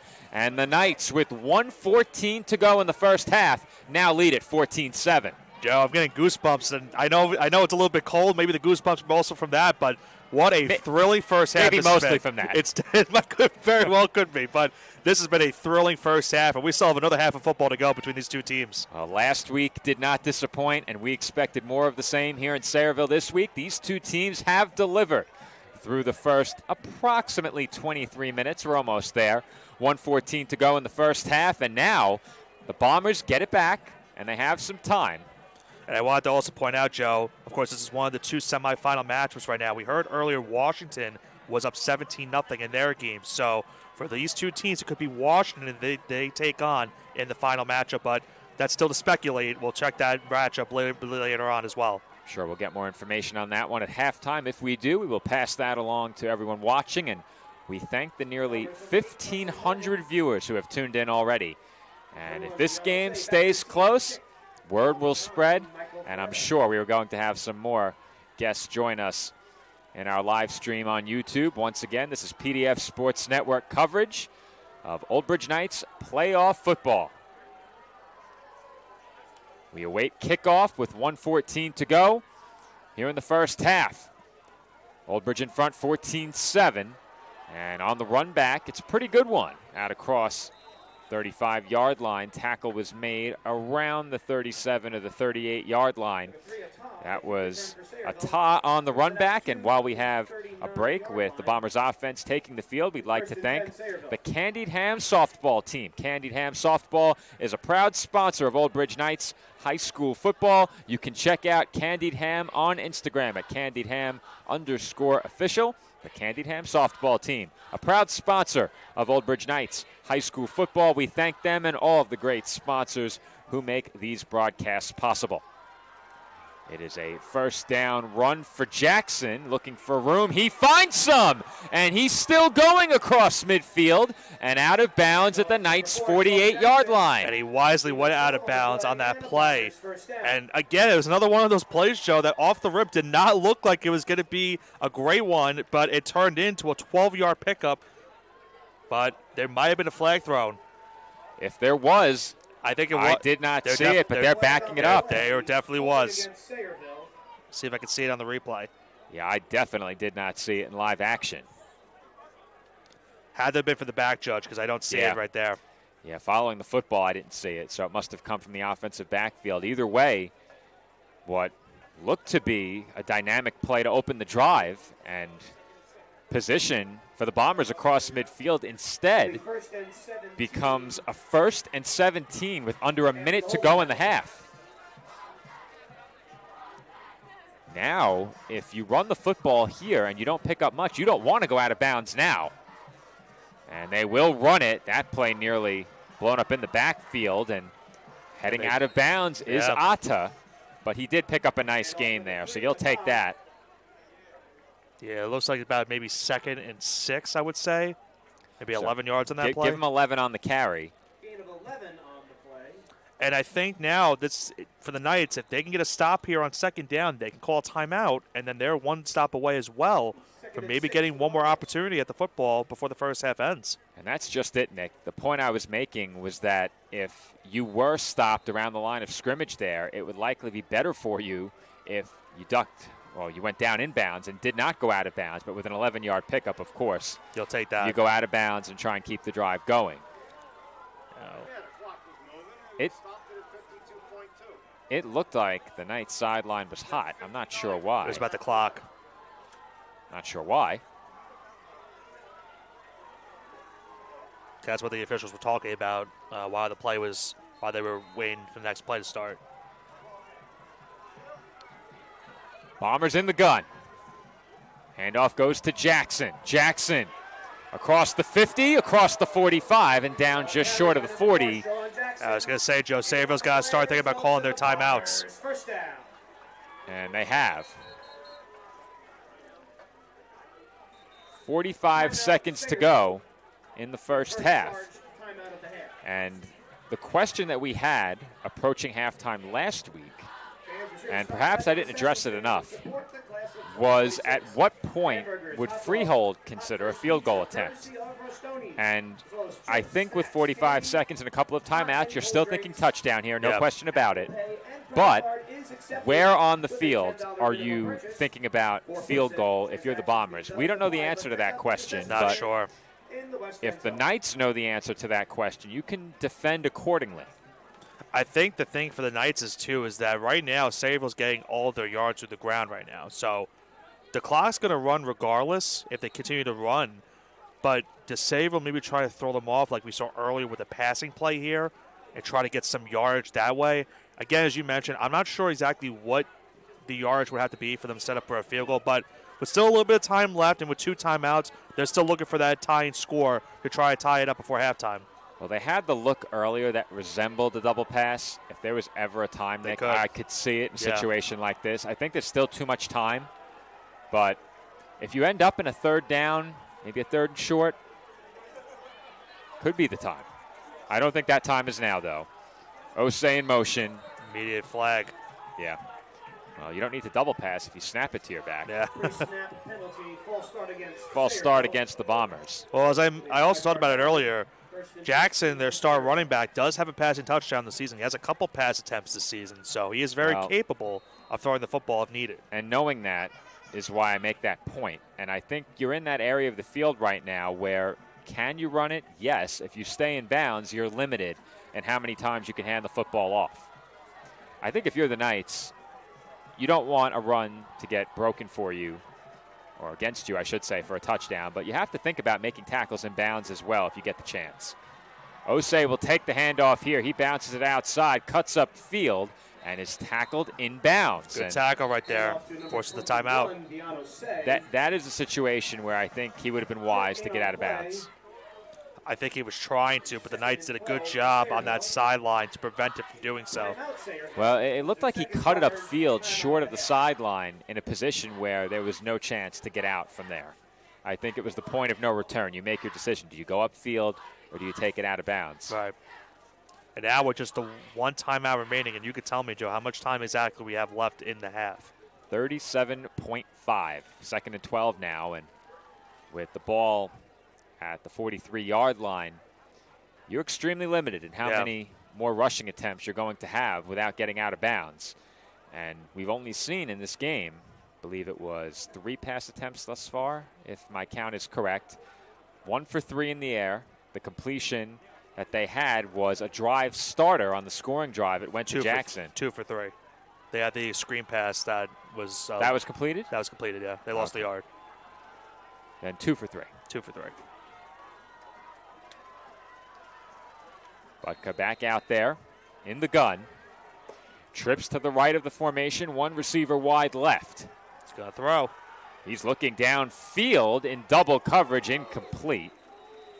And with that ball, yeah, that's a dangerous one. Probably uncatchable. That is not a position that you want to see Jackson in, going up in double coverage in the Knights bench. 3rd and 12 for Sayreville. Yeah, not an easy one. It was an uncatchable ball in bounds anyway, and he had to go up one-handed with that, and was not going to be an easy one, especially with the safety about to tackle her from behind. So big break right there that he's not hurt, but now it's 3rd and 12. I think that was effectively a throwaway. They were hoping for one-on-one coverage there, and they did not get it with the safety help, as you referenced, Nick. So on 3rd and 12, same look in the gun. And Jackson looking for some running room. Will turn it upfield, tiptoeing the sideline. And he is down inbound short of a 1st down. About 3 yards shy. We are inside of 20 seconds, clock running. And they will stop it with a timeout. 16.6 remaining. So last timeout for Sayreville. It's 4th and 3. This is a very interesting call they have coming up right here. It's a big one because I think points on this drive could be extremely important. Yeah. We know how good Michael Ferretto is. If you are the Knights and you have a chance to go up 2 possessions on a 4th down, I don't think they're going to be too aggressive there. I think they will take their 2-possession lead if this remains a 7-point game entering the 3rd. If Sayreville was to make it a 4-point game, I think maybe the Knights would then be a bit more aggressive on a 4th down in field goal range, but we'll see if it comes to that a bit later. So I'll tell you right now, I'm looking at the stats. Chase Barnes is the kicker for this team. He's 4 for 6 on the year. His longest field goal is 25 yards. So that explains why they're going for it. They would have to be much closer to try that. Trips to the left this time. Butka looking, has some time, throwing downfield, broken up. And who else, Nick? It is Brody Nugent getting the hand in there on the pass breakup. Andrew Provenza, the intended receiver. Yeah, it just had to be him, Joe, get that coverage play on that one. It was tight coverage on Provenza. Was one of their top pass catchers on the season, and he made a good play, almost maybe getting an interception on that one and forcing a turnover on downs. 11.9 to go in the half, and they're going to need it. If you're the Knights, I think you go quarterback kneel down. Yeah. Just take the knee, go to the half, you get the ball to start the second half. Wouldn't it be something if Nugent faked the knee and tried to run it? Like the Dan Marino fake spike? But they will take the knee, and that will bring us to halftime. Old Bridge on the road for the first time in the 2025 postseason has a 7-point halftime lead. We have reached the halftime break. The Knights in front, 14-7. A message from the sponsors of Night Football, and when Nick and I come back, we'll take a look back at last week's matchup in the first round of the postseason between Old Bridge and Freehold Township. This is coverage of the NJS IAA Central Jersey Group 5 semifinal. Old Bridge over Sayreville, 14-7.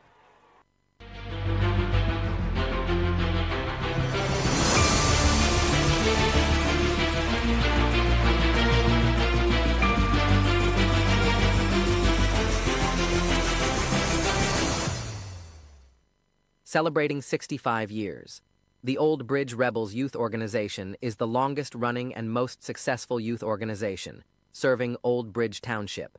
The Rebels are the premier football and cheer organization with a long and rich history in coaching and developing our community's future leaders.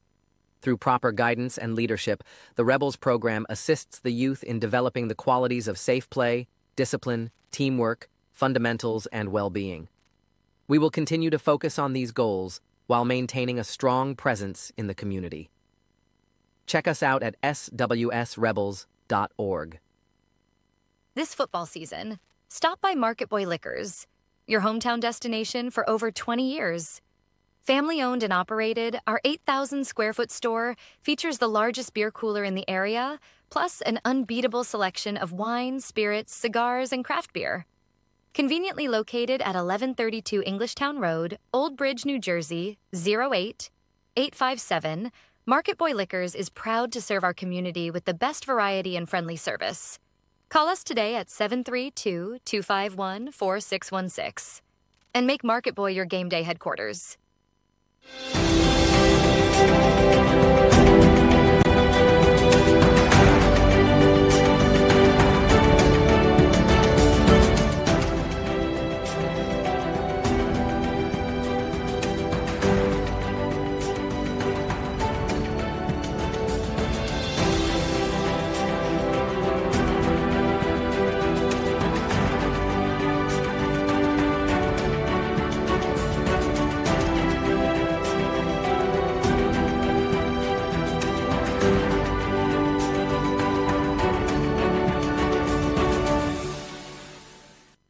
When it comes to buying and selling a home, do it with Peter Hunt's home team, powered by Century 21.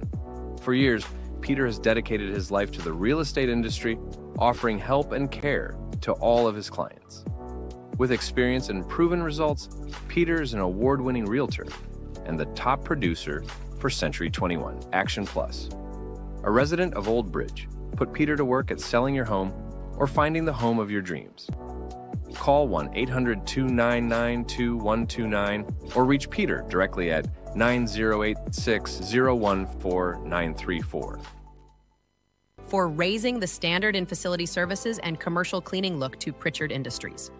For over 35 years, our commitment to creating clean, healthy, and safe environments is unwavering, ensuring that your facility not only looks pristine, but also promotes well-being and productivity so your business can excel. Specializing in comprehensive commercial cleaning solutions, advanced facility services, responsible sustainable practices, and innovative technology, contact us now at pritchardindustries.com. Pritchard Industries, here for you.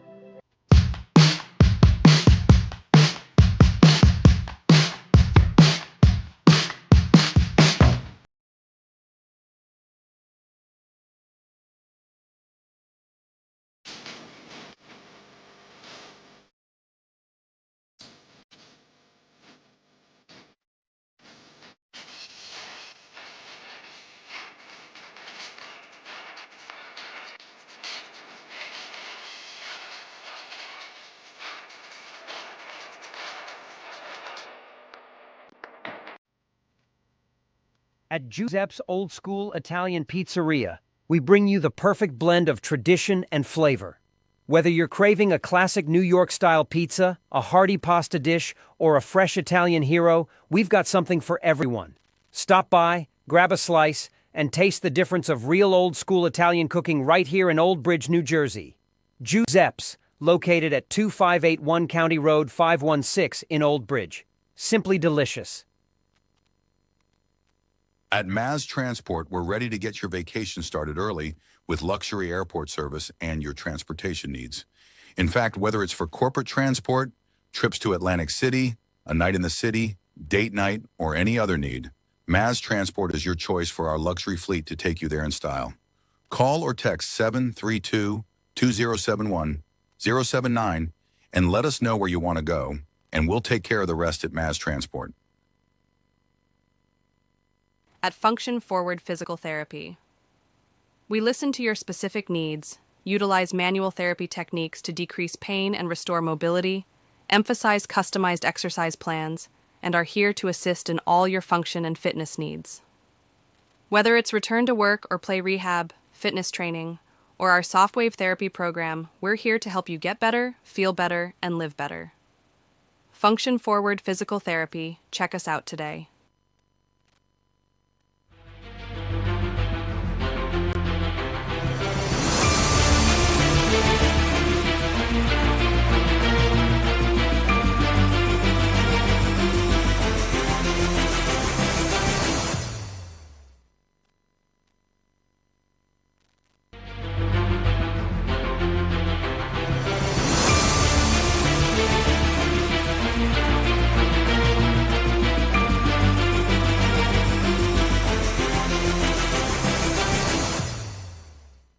At MassMutual Tri-State, our financial professionals are dedicated to your financial well-being and focused on helping you achieve your financial goals. We provide expertise in crafting strategies that align with your specific needs. We offer industry-leading insurance solutions, financial planning, and wealth management tailored to support your pursuit of a financially secure future.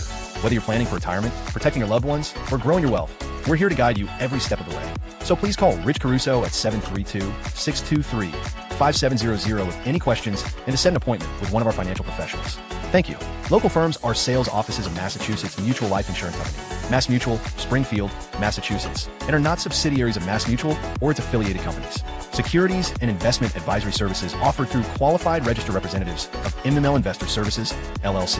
Member SIPC, 732-623-5700. Since 2003, Elite Sports Physical Therapy of Morganville has developed customized care and physical therapy programs for thousands of athletes through evaluation and setting athletic goals. Whether a torn ACL, dislocated shoulder, or concussion is keeping you on the sidelines, our highly trained physical therapists can help you recover and return to the field or court in better shape than ever before. Come see what we are all about. Visit us at EliteSPT.com or call us today to book a consultation. At Bagel Boy Bagel Shop in Old Bridge, we're more than just bagels. Come visit us at 2329 County Road 516, where we bake our bagels and bread fresh daily, have the freshest fruit and veggie platters, and an assortment of sandwiches and plates that are sure to satisfy. Bagel Boy is a proud sponsor of all things Old Bridge. Go Knights and go to Bagel Boy. 2329 County Road 516 and at bagelboyonline.com. Old Bridge students, take advantage of the Old Bridge special at Bagel Boy. 10% off all purchases with your valid student ID. Protect your family, pets, and your wallet with Anchor Pest Control. We provide coverage for all your pest removal needs, and our all-inclusive service saves you money. We've designed our services to be both comprehensive and budget-friendly for homeowners. Plus, with our premium service, you'll get a free mosquito application. See how Anchor stacks up against the competition. Visit us, anchorpestcontrol.net, or call 888-623-2847 for information and service.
you got to check out All-American Ford. All-American Ford is number one. All-American Ford in Old Bridge is proudly family-owned and operated, and we're the #1 Ford dealership in New Jersey. All-American Ford is the tri-state area's giant auto group. They always have the largest selection, and it's not even close. All-American Ford is currently offering APR financing as low as 0%, low monthly lease specials, and thousands off MSRP. Giant selection, giant savings. Go G-Men, and go All-American Ford. Shop online at allamericanfordandoldbridge.com. Getting a home loan shouldn't feel like an obstacle course. At CMG Home Loans, getting a loan is simple. Our loan officers are here for you every step of the way. With over 2,000 five-star reviews, when you're ready to buy or refi, we'll work together to find the loan you need for the home you love. CMG Home Loans. Simplified, trusted, committed.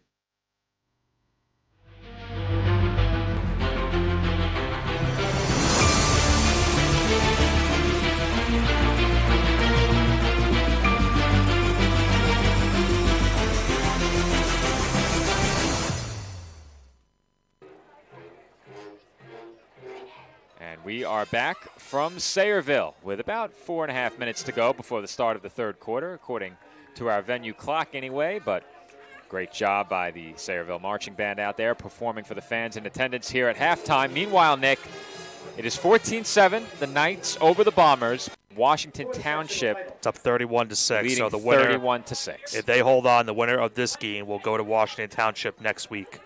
All right, Nick, so we got to look back at the game last week. And I mentioned during the first half that this Knights coaching staff, when needed, has done a great job of adjusting at halftime. You lead by 7. Your offense has played pretty well. Your defense has played pretty well. Are there any adjustments that you see that this team needs to make, or do you like what they've done so far?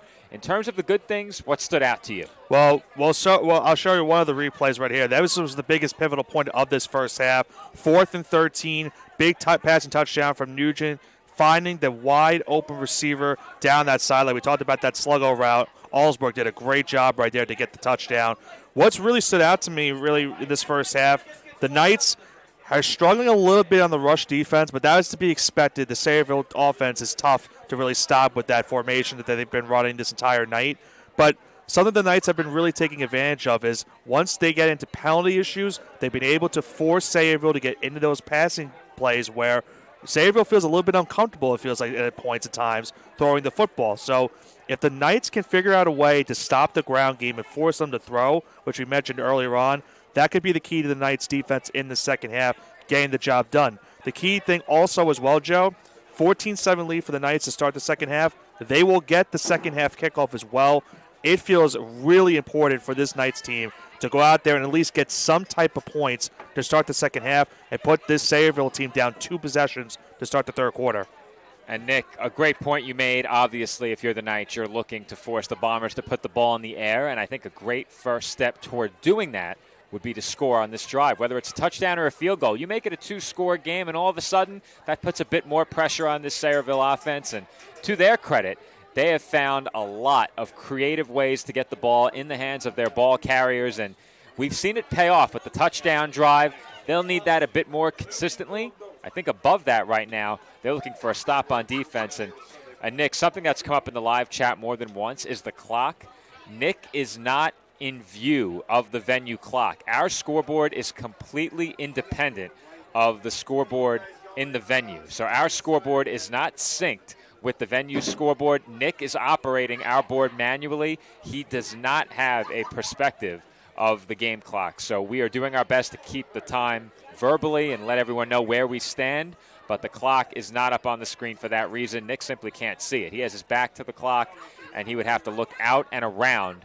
The scoreboard is on a really tough angle. It's tough to see from the press box unless you're leaning out the window. So Nick does not have a view of the clock in the venue. That is why the clock is not displayed on the screen. But we mentioned it already, Nick. The Knights do get the ball to start the third quarter.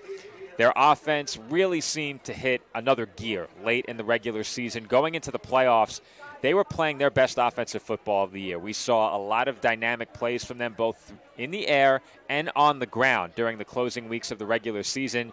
That carried over last week We mentioned ahead of this game that with all of the running we expected to see, that possessions would be at a premium, and the Knights have made the most of theirs so far in this game. What have you liked from Old Bridge offensively?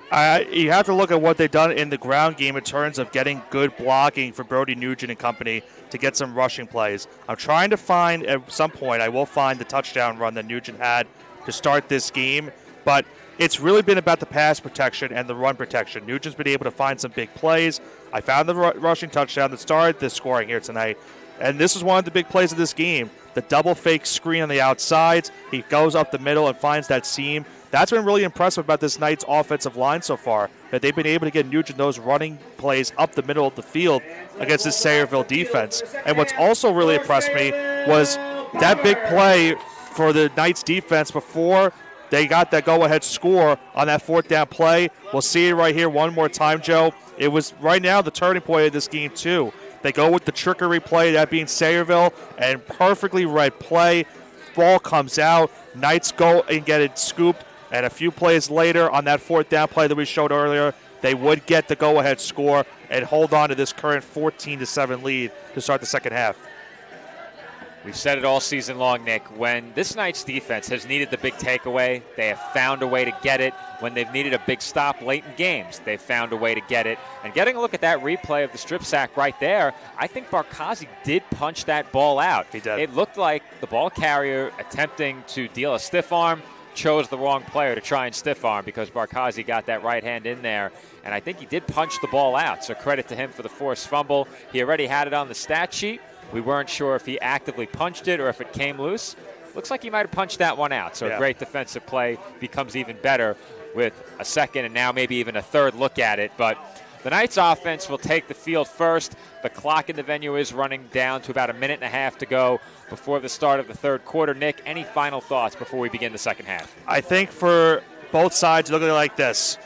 I'm expecting the same type of game plan for both sides. I think if you're the Knights, you got to try to run out a lot of this clock to start the second half because not only are you limiting the positions of Sayreville, but if you get a touchdown on the drive or at least get a field goal like I mentioned earlier on, you go up 2 possessions, you put Sayreville in a spot where they're going to have to consider passing at some points, and that's what the Knights might want to try to do at some points later on in this game. They're trying to force them to throw the football, which they haven't really done a lot this season. So if you're the Knights, got to capitalize to start the second half drive, to start the second half. And if you're the defense, figure out a way to stop that offense of Sayreville, trying to stop that military school type option play that we see from the military schools and, you know, the Navies, the Armies, the Air Forces. You got to find a way to not get tricked by the jet sweeps on the outside and find a way to win that battle up in the middle, which we've seen them do a lot this season, but they haven't really done it so much here tonight. If they can find a way to adjust that in the second half, which we've seen them adjust very well in second halves of these games this season, a really good shot for this Knights team to move on next week to the championship game. And given what he did in that first half, it's hard to say that the Knights kept Sean Jackson in check. We saw a couple of really nice runs from him. And even one of the runs that ended up coming back on a hold, he made some great moves to turn that into a nice carry as well. But we know how dynamic he is. If the Bombers get this ball back in a one-possession game, you're effectively starting over because you know they can keep it on the ground. They can get back to what we know their game plan was coming in. Run the football, pound the rock, control possession, and tire out this Old Bridge defense. If you're the Knights, getting points here on this drive is critical, whether it's a touchdown or a field goal. Put the Bombers in a 2-score deficit if you're the Knights, and you have to be feeling pretty good. If you're Sayreville and you get a stop, it's right back to the game plan. No reason to panic and plenty of time to get back in this game. I arguably say that this is the most important drive of the game right here for both sides. If you're Old Bridge, going up 2 possessions we know is big, but if you're Sayreville, you get that stop, as you mentioned, they can get the stop, they get the ball right back, and they can tie this game and make it all over again once it happens. And we are just about set for the second half kickoff. Michael Ferretto will kick for Old Bridge. I would say he's going to send it deep, but you never really know, Nick. We've seen a lot of squibs, a lot of short kicks. The Knights do whatever they can to try and negate those surprise returns. onside last week, too. I would not I wouldn't do it. I wouldn't do it. I would not I'm not saying to do it. Now, Nick, we mistakenly said. Yeah, I know. How many times? A lot. Yeah, we said it too way many. too many. Why did we think that the Knights were getting the kickoff? That's a great question. Yeah, that's a great question. Down by number 5, Christian. Because they did get the ball first. We should have known that. Yeah. Wow. Bad. We're worrying about getting all those ads in. We got cut a bit short on the ads before kickoff. 10 from the 27-yard line. Well, let's just take back what we said to start most of the second half. Well, if you tuned out late in the first half, you didn't hear us say it. You only heard it once instead of twice. Still, in my opinion, it's still a very important possession regardless of what I said before. Sayreville needs to score on this drive, in my opinion. They have to score. I don't know if we're at that point in the game yet. I don't think so. They'd like to, though, as Jackson has the handoff and tried to leap over tacklers again. He's opened himself up to a couple of those where he tries to leap over defenders and gets taken out from down low, and he's limping off, Nick. Yeah, I mean, that's why I mentioned it earlier. You know, those tackles, when you go up, you get upended somewhat, can be very dangerous. You expose yourself to your lower body getting hit by a helmet, and now we'll have to see what his health is. He's taking a seat on the Bombers' sideline, so they are without Jackson for at least a play here. Still a very capable team of running the ball despite him not being on the field. 3,000 yards collectively, and getting the handoff here is Osei. Osei turns it upfield and is brought down at the 40, or make that the 35-yard line. And that will bring up third down and about 2. Well, the reason I said that this is a must-score drive, and here's why I'm mentioning it. It's kind of what I said earlier, because if you don't score, you give the Knights the ball back with them up a touchdown in this spot, and you give them the chance to go up to 2 possessions, like I was mentioning earlier, how we expected the opposite side of the kickoff. But like I mentioned, it's really big if Sayreville can get at least some points on the drive, because you don't want to give the Knights the ball back and give them the chance to go up 2 possessions in this game. It's a 3rd and 2. A very heavy set for the Bombers here. Wildcat. And I think Might have been a false start. They got hit with another false start out of this Wildcat formation. We've seen that more than once tonight. And they'll back up a 3rd and what looked to be a 7. short 2 to a 3rd and 7. And that's something I mentioned too also, is that some of the drives for Sayreville have been derailed by penalty yardage. And right there and then you get a big penalty that makes it, instead of you going for a run on 3rd and 2, now you have to think about what you're going to set up here on 3rd and 7. Do you go back to the run and try to get the first down that way, or do you maybe think about going through the air here to get the first down? A big decision and a big play in this game. At the very least, if you weren't going to score on this drive, you'd like to punt out of a bit better field position than this. Jackson back in there. He was the motion man. He'll go back to where he started, once again lining up Another wide flag, at the delay tight of end game. with a flag out for delay of game. They were trying to draw them off so they can make it 3rd and short again. Delay of game penalty against Well, now you would assume that we're going to see a pass here. Now, against this Bombers team, you never really know. But they did pass on 3rd and long early in the game. And if you're the Knights defensively, turning a 3rd and 7 into a 3rd and 12 really opens up an opportunity for that defensive line. Turning a 3rd and 2 into a 3rd and 12 is really big, because you went from a position of stopping the run on the inside on 3rd and short to now looking to try to avoid a guy like Jackson or anyone else in company to getting a pass completion for the first down. Butka in the gun. And he will look to pass. And he delivers a strike to the 35-yard line. It's going to be short, potentially on the spot. Well, the line judge on that side of the field gave them the first down. Will that spot stand? I think he's a yard short. I thought he was short as well, but I think they gave it to him, and they will.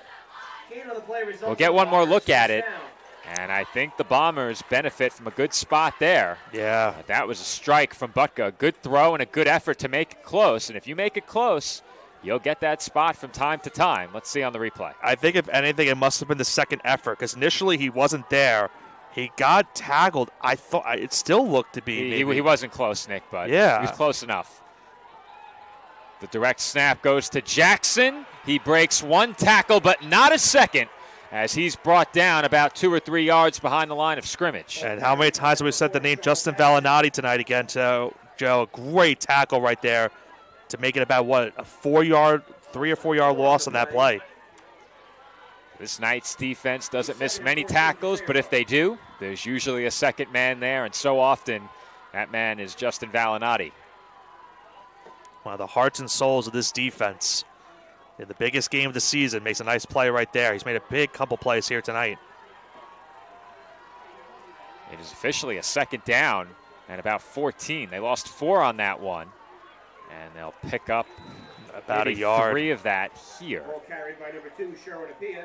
Yeah, I think he got maybe 2 yards back on that play. I think they gave him about 2 or 3 yards either way, and 1 on the play. that'll bring up a 3rd and 12.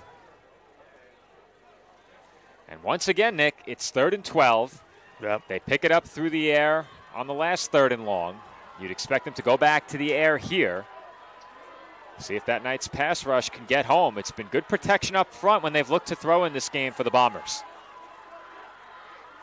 Ata the motion man. Butka on the move to his right, throwing toward the sideline, incomplete. As that one skipped in short. And that will bring up 4th and 12. Well, they were going for that rollout pass, Joe, on the right side with Ata, who was the man in motion, but it was good, perfectly covered by the Knights defense, and it forced a low throw on that play. And it now forces this Sayreville offense and their special teams unit to come out here on 4th down. We've seen the Knights run plays like that quite often, and I think what it came down to is the Knights weren't fooled. They tried to run a man up the field and a man to the sideline underneath, and the Knights did not bite down the field. Chase Barnes to punt. That one headed for the sideline. It lands across the 40 and takes a good Sayreville bounce inside of the 35, and that is exactly where they will spot it. Old Bridge takes over from their own 35-yard line with a chance to make this a 2-score game with some points. Can I say we feel a little bit redeemed now from what we said earlier? Because not really. No, but it technically from our point earlier, where now the Knights get the ball up a touchdown and now have a chance to go up 2 possessions in this game. That was a blink and you missed it first drive. Yeah. Both teams had that. I'm combing through the mental memory bank. We don't have producer. We don't have a statistician on site. So it's memory, pen, paper, and notepads for us. But that drive was blink and I missed it apparently, as Nugent has a first down run and more here as he's finally forced out at midfield. He took a big shot towards the end of that play going out of bounds. But speaking of blink and you'll miss it, that's what Brody Nugent does for this offense. Blink and you miss it, he gets the first down, just a blink of an eye. We have an even 7 minutes on the clock here. That first possession for the Bombers went about 4.5 minutes. The Knights now with a first down from the 50. They fake the handoff to Allsbrook, and Nugent, powering through contact, is still on his feet and finally brought down. Yeah, he got a couple extra yards with that play. He turned what would have been a gain of maybe 1 into a gain of 3 or 4. No one can say Brody Nugent doesn't run hard. Maybe you don't want him running quite that hard. Yeah. The play before, he took a big hit as well. Instead of going out of bounds along the sideline, he fought for every yard. It looks to be set up to be another run from him right here on 2nd and 7. You take a look in the offensive backfield, and if it is Ramondi Jr. next to him, it's a good hint, but it could be Rizzo here. Yeah. And indeed it is Chase Rizzo with a nice cut. And a flag came in late. Yeah, that's more than likely going to be in the spot of holding. Yep. Because it was right where Rizzo got tackled. If not for that tackle, Rizzo might have had the left sideline for a touchdown. Well, he made a great first move out of the offensive backfield to cut it back inside and upfield simultaneously. It is holding. And indeed, it is holding against the Knights. That foul looked to have occurred a bit beyond the line of scrimmage. It was right at the spot where he got the first down, it looked like. So this will be a second down 13. And about 13 yards. The 2nd and 13. Well, you said it earlier in the game, Nick, when penalties have put the Bombers behind the sticks. That's been a really effective way of the Knights slowing them down. That really throws them off their game plan. Now the Knights have to work from behind the sticks due to penalty, and we'll see what they can do in this spot. Once again, Ramondi Jr. and Rizzo in the backfield alongside Nugent. This time they're both lined up to either side of Brody. Rizzo takes the handoff and goes nowhere. Yeah, he lost yards on that one. Third and very long coming up. It looks like it's going to be a third and about 15. And we've already seen the Knights convert on a fourth and long. Do they have one more in them here on third and long? It's tough. It would be really tough. 16 yards you have to get on the play. Wouldn't be surprised maybe they go the screen variety here, maybe just to get some yardage, that even if you don't get the third down conversion, you at least give your punter an opportunity to punt the ball away and try it down Sayreville inside the 5.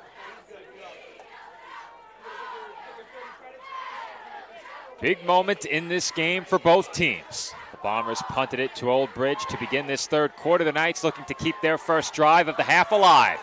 And Amari Allsbrook will do just that. He wins the foot race, or make that, Nick. That is the line of scrimmage. He does not get the first down. He gets close. He gets close. And he makes it now a conversation here on fourth down. He won the foot race to the sideline, turned it upfield, did not pick up first down yardage. It is 4th and 3, and the Knights are to the line quickly. Yeah, look at the Sayreville defense show. They're trying to figure out the play. I'm not sure Old Bridge was going to snap that one. Question is, what do they draw up here? Do you go to the run with Nugent, which they've worked so many times this season? They're going to call a timeout, it looks like, to try to talk it over. I would not go for this, Nick.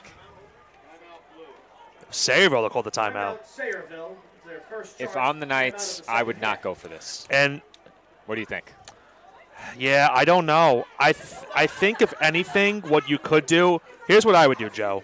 4th and 3, I think I set the offense out there. I think I'm going to try to see if maybe they jump off sides and try to see if I can draw up a penalty. And you take the penalty. And you take the delay game and you punt the ball away after. I think that's what you do in the spot. I agree. I think the extra room will benefit you.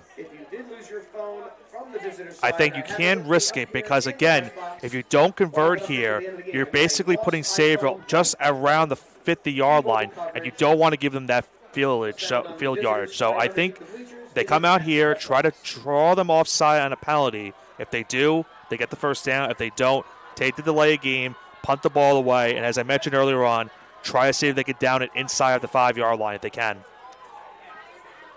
I'm with you, Nick. I think that is the right plan here. You come out, you try and draw them off sides. If you can't, you take the penalty and punt. That being said, I think there's a good shot they go for this. A very good shot they go for it. Yeah. And in these situations, they've typically gotten Brody Nugent moving. Rolling out to his left, to his right. There he goes. And it is complete to a wide-open Chase Rizzo. It's a foot race. Rizzo inside the 10-5, touchdown Knights. Joe, they lost him on that play. They sure did. And it looked like the Bombers were ready. They had Nugent contained. He had to get the ball out quickly, but they completely lost Chase Rizzo, and he broke it up the sideline. No defender in sight. Look at how the 3 Bombers got crowded around 2 Knights. Effectively a pick play, Nick, but no pass interference. They were running pass patterns, and Rizzo did the rest. That's an easy pitch and catch, and I got the feeling they would go for it. I wouldn't have had the guts, but Matt Donahue always aggressive, and this time the aggressiveness pays off as the Knights lead it 20-7. PAT, as has been the case every time this season, is good. 21-7 the score. What a gutsy play call the Knights just did right there, Joe. I'm going to slow it down in a second because you talked about that play where the defenders kind of jumbled in on the inside and Rizzo was able to get to the outside to get wide open. You'll see it here in just a moment. Rizzo, you'll see Nugent go to the left sideline or to his left, and you Nick. see it clear as day. Yeah. Watching it back, Allsbrook was not running a route. Yeah. You definitely could have called that one. Yeah. Run it back once more after this. You know, we've seen them run that a lot, and they didn't sell it quite as much on that one. You got to wind it back big. Yeah. There you go. Yeah, it didn't look like it was really running. Yeah. Yeah. You know, if they threw a flag on that, I don't know if I could have argued it. But as it stands, it's a Knights touchdown. And the fourth down play call pays off. And Nick, you got the sense that as we knew that they would likely get Brody Nugent moving, looking for a completion on a rollout, the Bombers' defense looked privy to it as well. They were ready. They had plenty of pressure on Nugent. But on the outside, it looked like the defensive backs might not have been as aware of what was coming as the defensive line was. They'll go squib kick here. It skips into the arms of Atta. He picks it up and immediately is going to be driven backwards by a host of Old Bridge tacklers. And Sayreville will get started from around their own 25-yard line. And Nick, goes without saying, 3:32 to go in the third. This is a huge drive for the Bombers. Yeah, this is why I mentioned earlier on, if they could have scored on that opening possession, it would have been big for them. And now they're in the spot where you're down 2 possessions. Now, more than ever, they need to score on this drive right here, because you mentioned about 3 minutes and change here left in the third quarter. And the Knights offense has done a good job tonight for the most part in running the football. So they're going to want to try to milk the clock as much as they possibly can in the next about 13 minutes. 1st and 10 Bombers. Handoff goes to Jackson. He has good blocking. He's upfield and across the 35. Tackled right around the first down marker. I think they'll give it to him, and they will. And they indeed will move the sticks. First down.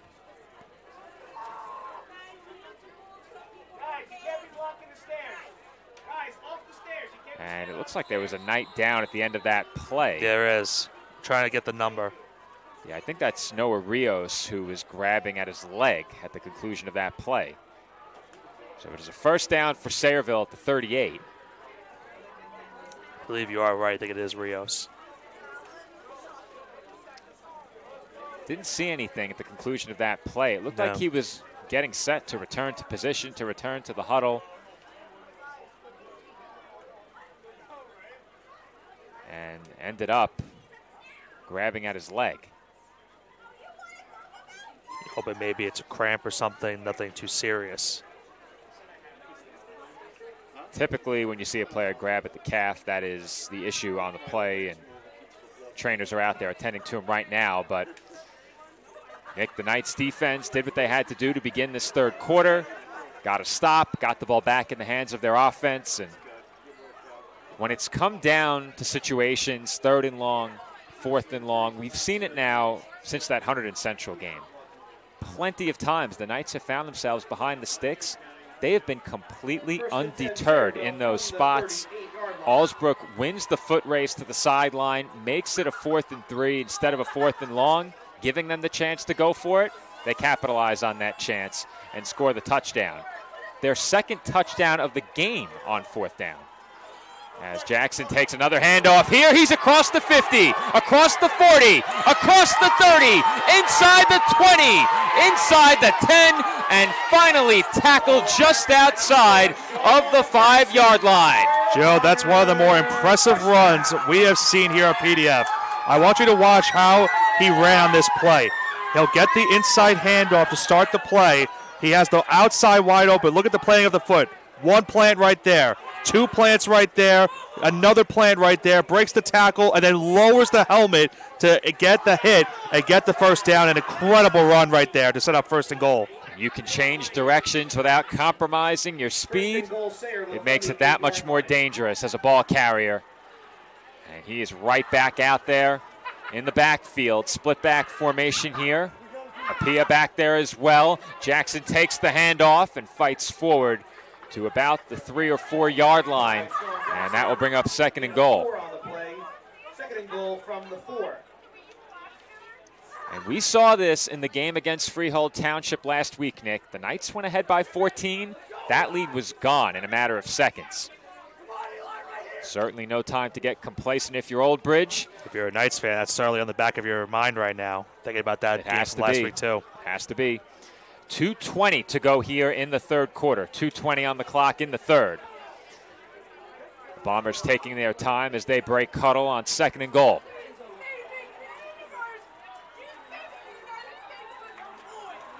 Looks like they're in the Wildcat again. They are. Jackson takes the direct snap, headed for the pylon, and he's in for the touchdown.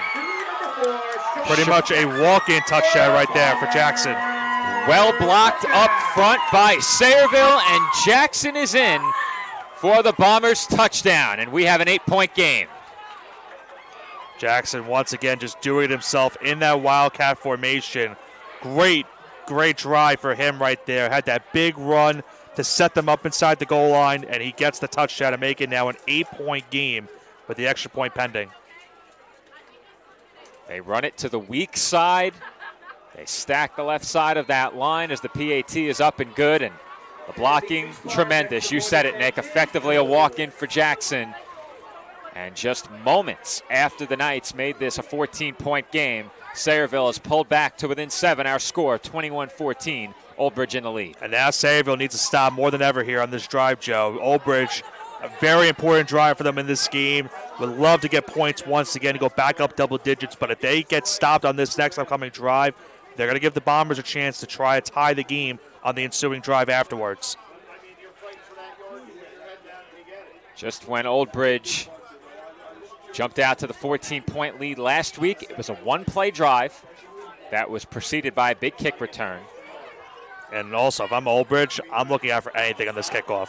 I would, if you saw a surprise onside last week, I'd be very, very careful and watch and see what they do here. I think that is definitely a discussion the Knights had in the meeting room at some point during the week. Because last week when the onside kick was attempted, there was not one player out there for Old Bridge that had any idea that an onside kick was heading toward them. It was way too late that they turned around, and it was more of a reaction to the crowd. And there it is, onside kick, easily secured by Valinati. He brought it into his chest, and that time, Nick, you could tell the Knights were ready. It's a good thing they were, Joe. That was a well-executed kick, but good job by Valinati being on the hands team right there. He's made a couple big plays defensively tonight and a big special teams play right there for this Old Bridge team. And if you look at that replay again, Nick, not one Knight turned his back to the kickoff specialist there. They all had their eyes on the football, and I think that's a product of what we saw last week, because if last week's onside kick doesn't happen, maybe that one works. Right.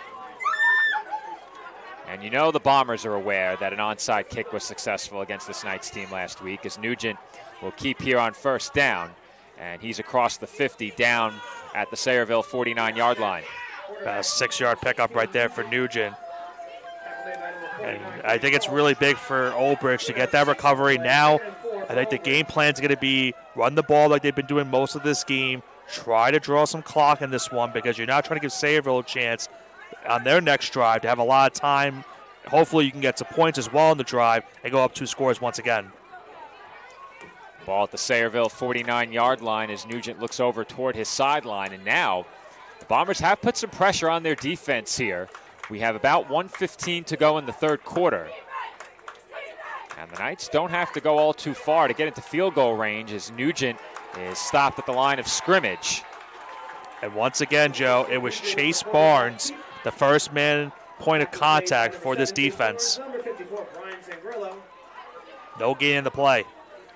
Well, that will bring up a 3rd down and 4. The Knights do have to run one more play here in the third quarter, as we are now under a minute to go in quarter number 3. Would they dare go for it again on 4th from this spot? I wouldn't be surprised. The Knights certainly hope they are not faced with that decision. The Sayreville defense feeling the momentum in this game, swinging in their direction, hoping to get off the field here on 3rd down. Nugent lined up in the gun. He will keep it. Nugent stopped short. Did not get it. Ball spotted at the Bombers' 48-yard line. He's about 2 yards shy of that first down. 4th and 2 will open the fourth quarter. And the Knights will have a big decision to make when we come back for quarter number 4. Nick, you and I will stay right here on headset, but when the action resumes, it is time for Old Bridge to make a big decision. They went for it previously. Do you go for it here? I do not envy Coach Matt Donahue right here, Joe. I do not envy him in the spot, because here's the problem. Right now you're at the 47-yard line here on 4th and 2. If you don't convert, you're giving Sayreville great field position on the next drive. However, you have a quarterback that you're very comfortable with in a 4th and shortage spot of running the football in. So if I'm Donahue, I think I'm going for it. I feel confident enough in my offense to get the job done at 4th and short, but it could also be what we talked about earlier on that other 4th down play. Do they maybe come out here, try to draw them off sides, and maybe get the penalty to get the first down that way? That's also a possibility as well. They went for it before, Nick. They're going to go for it again. That would be my expectation. And it looks like they're going to line up in the order of chivalry, Nick. How fitting. It is 4th and about. It's a long 1, short 2. Yeah. And Nugent will keep it, and Nugent will lower his shoulder to pick up the first. If there was any play to do it, Joe, it was that one. It's been working for them so much this season in terms of their in terms of the goal line package. On 4th and short, you have to use it there, and it worked perfectly. I like the order of chivalry in that situation, Nick, because all season long in short yardage situations, teams have not been able to stop it. Right. As I mentioned earlier in the season, it's effectively the Knights, tush push that the Eagles use in the NFL. It's a play that really no one can stop.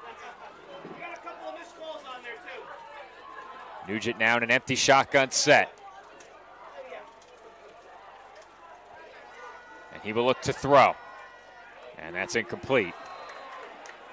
Well short of the intended target, Aiden Rios. Intended for number 11, Rios. 2nd and 10 for the Knights. That will bring up a 2nd and 10. Ball now in Bombers' territory, line of scrimmage just inside the 45-yard line. But, Nick, the aggressiveness for the Knights that we've seen all season has paid off. I can't recall many 4th downs outside of the one last week in the 4th quarter where they were in that space where they probably had to go for it. And I agreed with it last week when they went for it. They didn't get it, but the defense came up with the big play, and their aggressiveness has paid off in a big way this week as Nugent will throw that one over the head of Rios. Really nowhere else for him to go with that football. I will say I'm kind of shocked that they start this next series of downs with 2 straight passing plays. Back-to-back passes, back-to-back incompletions. Now sets up 3rd and long. Are you looking at this as 2 plays again, Nick?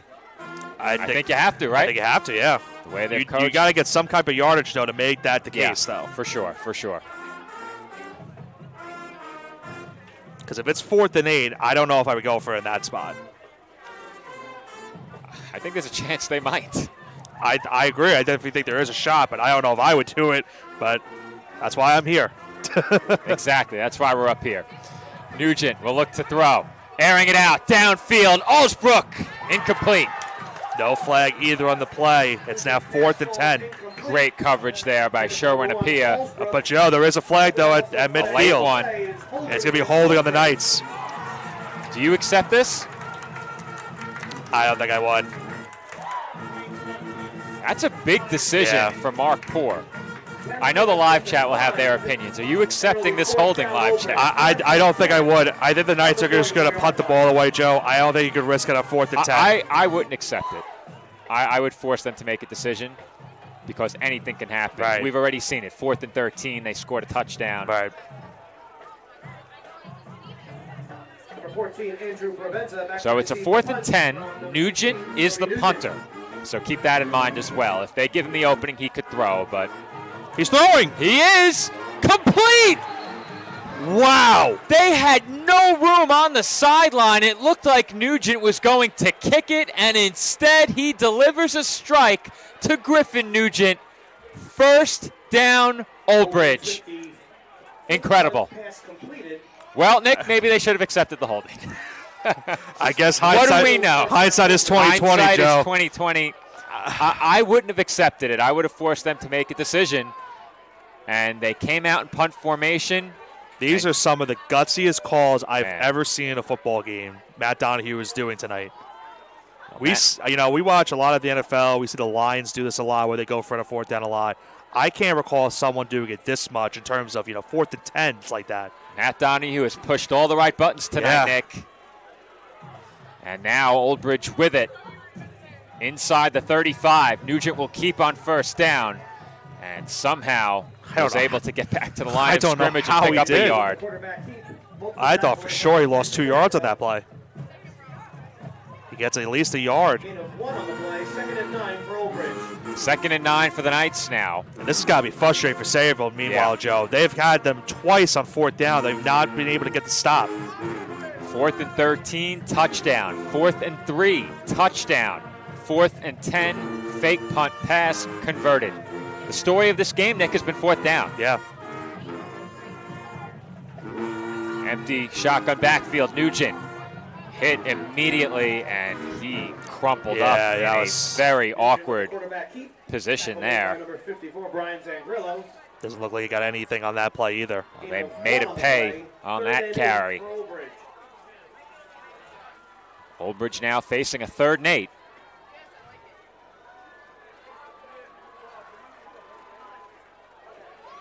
Empty shotgun backfield once again. Nugent will look to throw. And that is picked off! Intercepted inside the 30. Nugent is the lone man to beat. Nugent will not have a play, and to the house goes Joseph Corbello. Touchdown, Bombers! Wow. Joe, you have to look at the coverage on this play when we have a second. Unbelievable, perfectly read right there. And this game is now an extra point away from being tied. We'll get a look right here. I mentioned it. Corbello perfectly read this play. They're looking for Rizzo on that outside route. He read it perfectly, and there was not a Knight in sight. Only Nugent was there to make the play, and he had no chance as there was a way of blockers right there to get the touchdown and now make it an extra point away from being a tie score. We mentioned how rare the mistakes have been for Brody Nugent. That is a big one in that spot, and you said it, Nick. Tremendous coverage by Corbello on that play as the PAT will tie the score. 9:33 to go, and we're all knotted up at 21, Nick. This matchup has lived up to the billing. The Sayreville defense coming up with a huge play, and they needed it, especially after the Knights kept the drive alive with the fake punt conversion on 4th down. And just moments before that, I was saying how disheartening it had to be for that defense. Multiple times in this game, not able to get that 4th down stop. Now their spirits are back up after that play. A monster defensive play for this team to tie the game at 21. And now it's a brand new ball game once again. Anything is up for grabs here late in the 4th quarter. You're the Knights now, 9:33 to go. You're getting the ball back in a tie game. How hard is it to regroup from a play like that? Very hard. It's gonna linger for a little bit. I think if you're the Knights, you gotta go to what's been your bread and butter most of the season. They gotta go back to the running game, get the yardage that way, because Sayreville was able to stop them on the first 2 plays before that pick 6 and force that interception. So now if you're the Knights, can you get back the yardage you got earlier in the ground game and try to get down the field and take back the lead? They had the single coverage look, and it's a great play by Corbello to jump that route. Rizzo breaking to the outside, had some room, but it was a well-read pattern, and that one's off the fingertips of Chase Rizzo and out of bounds at the 13-yard line. Could have been worse, but it could have been worse for sure. It could have been worse, but all of a sudden, momentum firmly on the side of the Bombers, the home crowd behind them, the visiting spectators on the sideline of Old Bridge, stunned right now. Yeah. A Brody Nugent interception is not something that we've seen much at all this year. It's been rare. I don't know if you have the stat sheet in front of you, Nick. I think the final tally was 2. I think it was 18 and 2 coming into the week. I believe you are right, but I can look it up real quick. I want to say 18 and 2 touchdowns to interceptions coming into the week, but you can correct me once you pull that up. 15 to 3. All right, so I was not that close. Was it 18 rushing touchdowns? Very possible. Nugent fakes the handoff and keeps up the middle. Got about a yard on that play. But we've seen now Sayreville in the last couple plays, Joe. They're starting to adjust to the running on the inside for Old Bridge. They're stopping them a lot more on the inside runs as we do have a Sayreville player down on the field right now. Looks like it could be another cramping situation here, but at least you hope it is. Yeah, I think that's usually the best case when you have a player go down. And a game like this where there's so many high emotions, everyone's wanting to put out 100% effort right now. You're going to see that a lot as this game goes on the next couple minutes. But, wow, we have been treated to – last week you yourself got treated to a great game, and we're getting treated to another great one here tonight. We had the true skeleton crew last week. Yeah. We had the three-man operation. I was the only one in the booth last week. We had the game moved from the typical Friday to Saturday, and we had 2 events going on here on PDF. So I was over there alone. You and I here with Pat up on the roof today. Still a 3-man crew tonight. We don't have the third engineering member, and typically they'd have a lot of information for us on the side as well. Much easier to balance all of that when you have that third crew member, but boy, has this been a good game, Nick. Yeah. And we still have over 9 minutes remaining. Knights offense back out there, 2nd and 9. Rizzo sent in motion to the outside. Nugent now in trouble.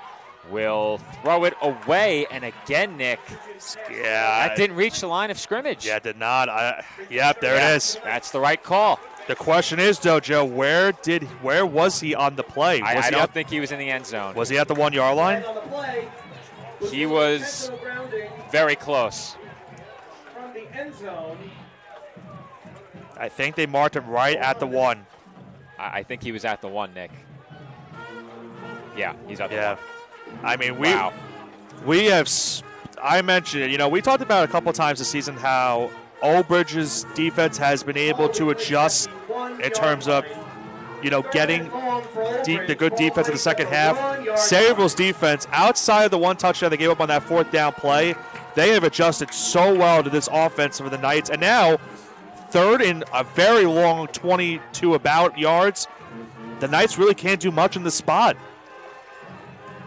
Well, we saw them in a situation where they had 1 play before halftime to get out of the end zone, and they got safety. They have to get out of the end zone here.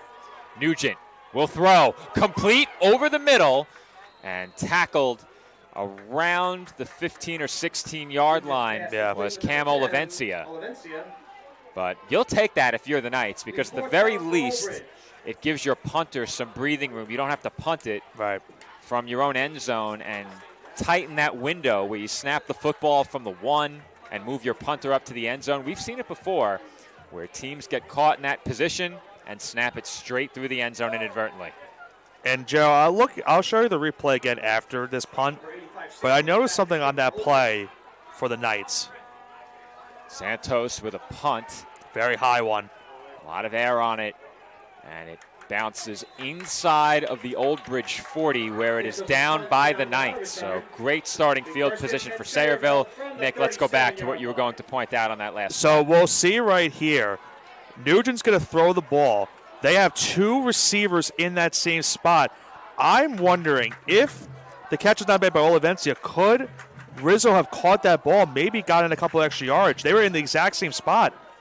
That was a very awkward-looking play. It's almost as if they set that up for Rizzo to be a lead blocker, but I can't imagine that was the play design. You had 2 receivers running right on top of each other, and when you do that and you're the quarterback, it makes it easier to cover, and then you don't get that ball out, and all of a sudden you're trailing in this game 23-21. Because Rizzo had a couple extra yards on Olivencia, and he could have maybe gotten close to the first down. Handoff goes to Jackson. He makes a man miss. He's got breaking open it field. back to the near side. He's in the open field, and he's in the end zone for a touchdown.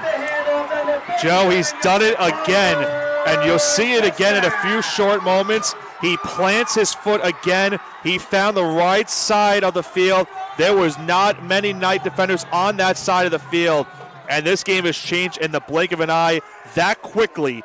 A 21-7 lead is now lost. It's a 27-21 lead for the Bombers. It looked like he was caught in a mass of bodies. He breaks it back to the near sideline, into the open field, and into the end zone for 6. Sean Jackson continues his fantastic season. Unbelievable. And I think it's safe to say, Nick, as that PAT is no good. No good.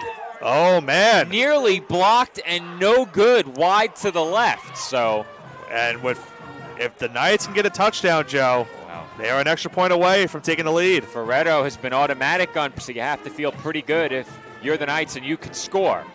7:57 to go now. Sayreville in front by 6. But, Nick, the point I was about to make, I think it's safe to say that Sean Jackson is very quickly approaching 2,000 yards rushing. I was going to make the same point because we don't have the tally. He's not there yet. He had 1,700 coming into the night. He's got to be close.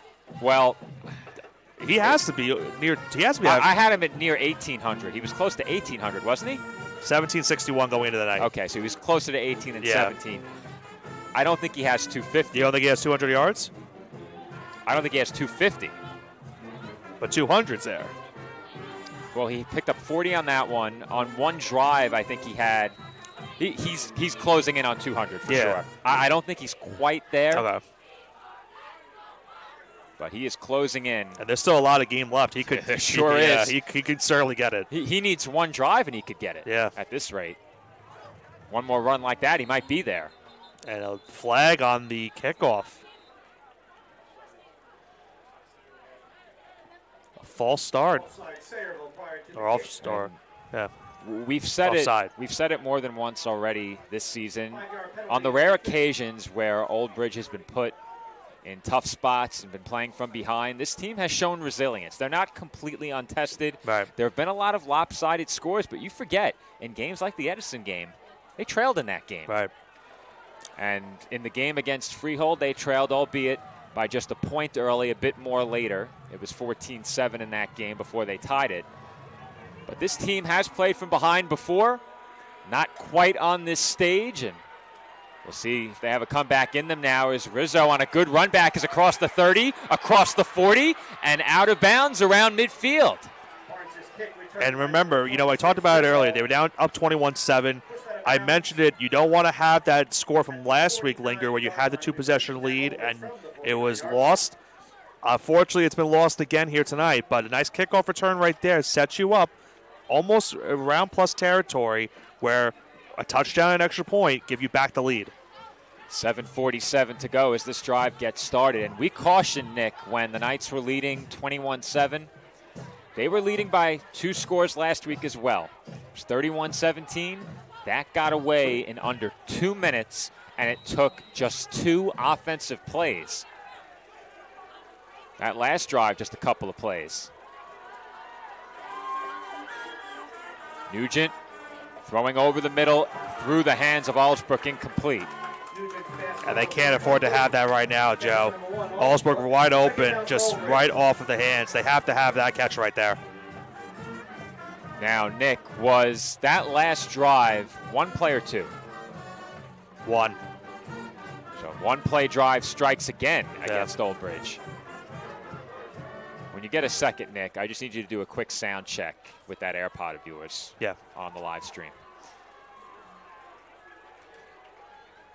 The Knights come out now on 2nd and 10, had a chance for a nice pickup on 1st down with Allsbrook open over the middle. Rizzo, the motion man, pre-snap. And again, Allsbrook gets a chance, and again, it is a dropped pass over the middle. Interesting to see the Knights come out and throw it on back-to-back plays, and both times it ends up through the hands of Amari Allsbrook.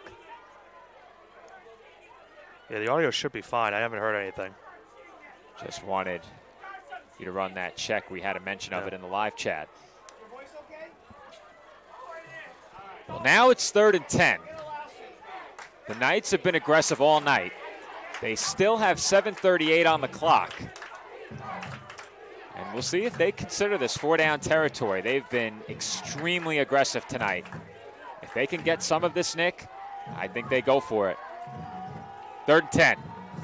Nugent will keep it. And a flag is out as Nugent is in the open field. And this one might be coming back. I think it's going to be holding. It was immedately thrown. Yep. It is holding. It was immediately thrown as he was about to make his run up the middle. That's a backbreaker right there because now it makes it 3rd and about 20. And so, Nick, I'm being told our audio is cutting in and out at times. I'm not exactly sure why, but I'm going to keep an eye on the readings here. Okay. In terms of the reading, everything looks good, which would make it something on the YouTube end of things. Yeah, but I'll monitor more closely. I didn't hear anything a few moments ago when I listened in. So yeah, we have a monitor that shows our levels displayed on a screen. So if we were to see that nothing is registering in terms of levels, we would know there's a problem. But if there is no issue with our reading, it would be on the YouTube end.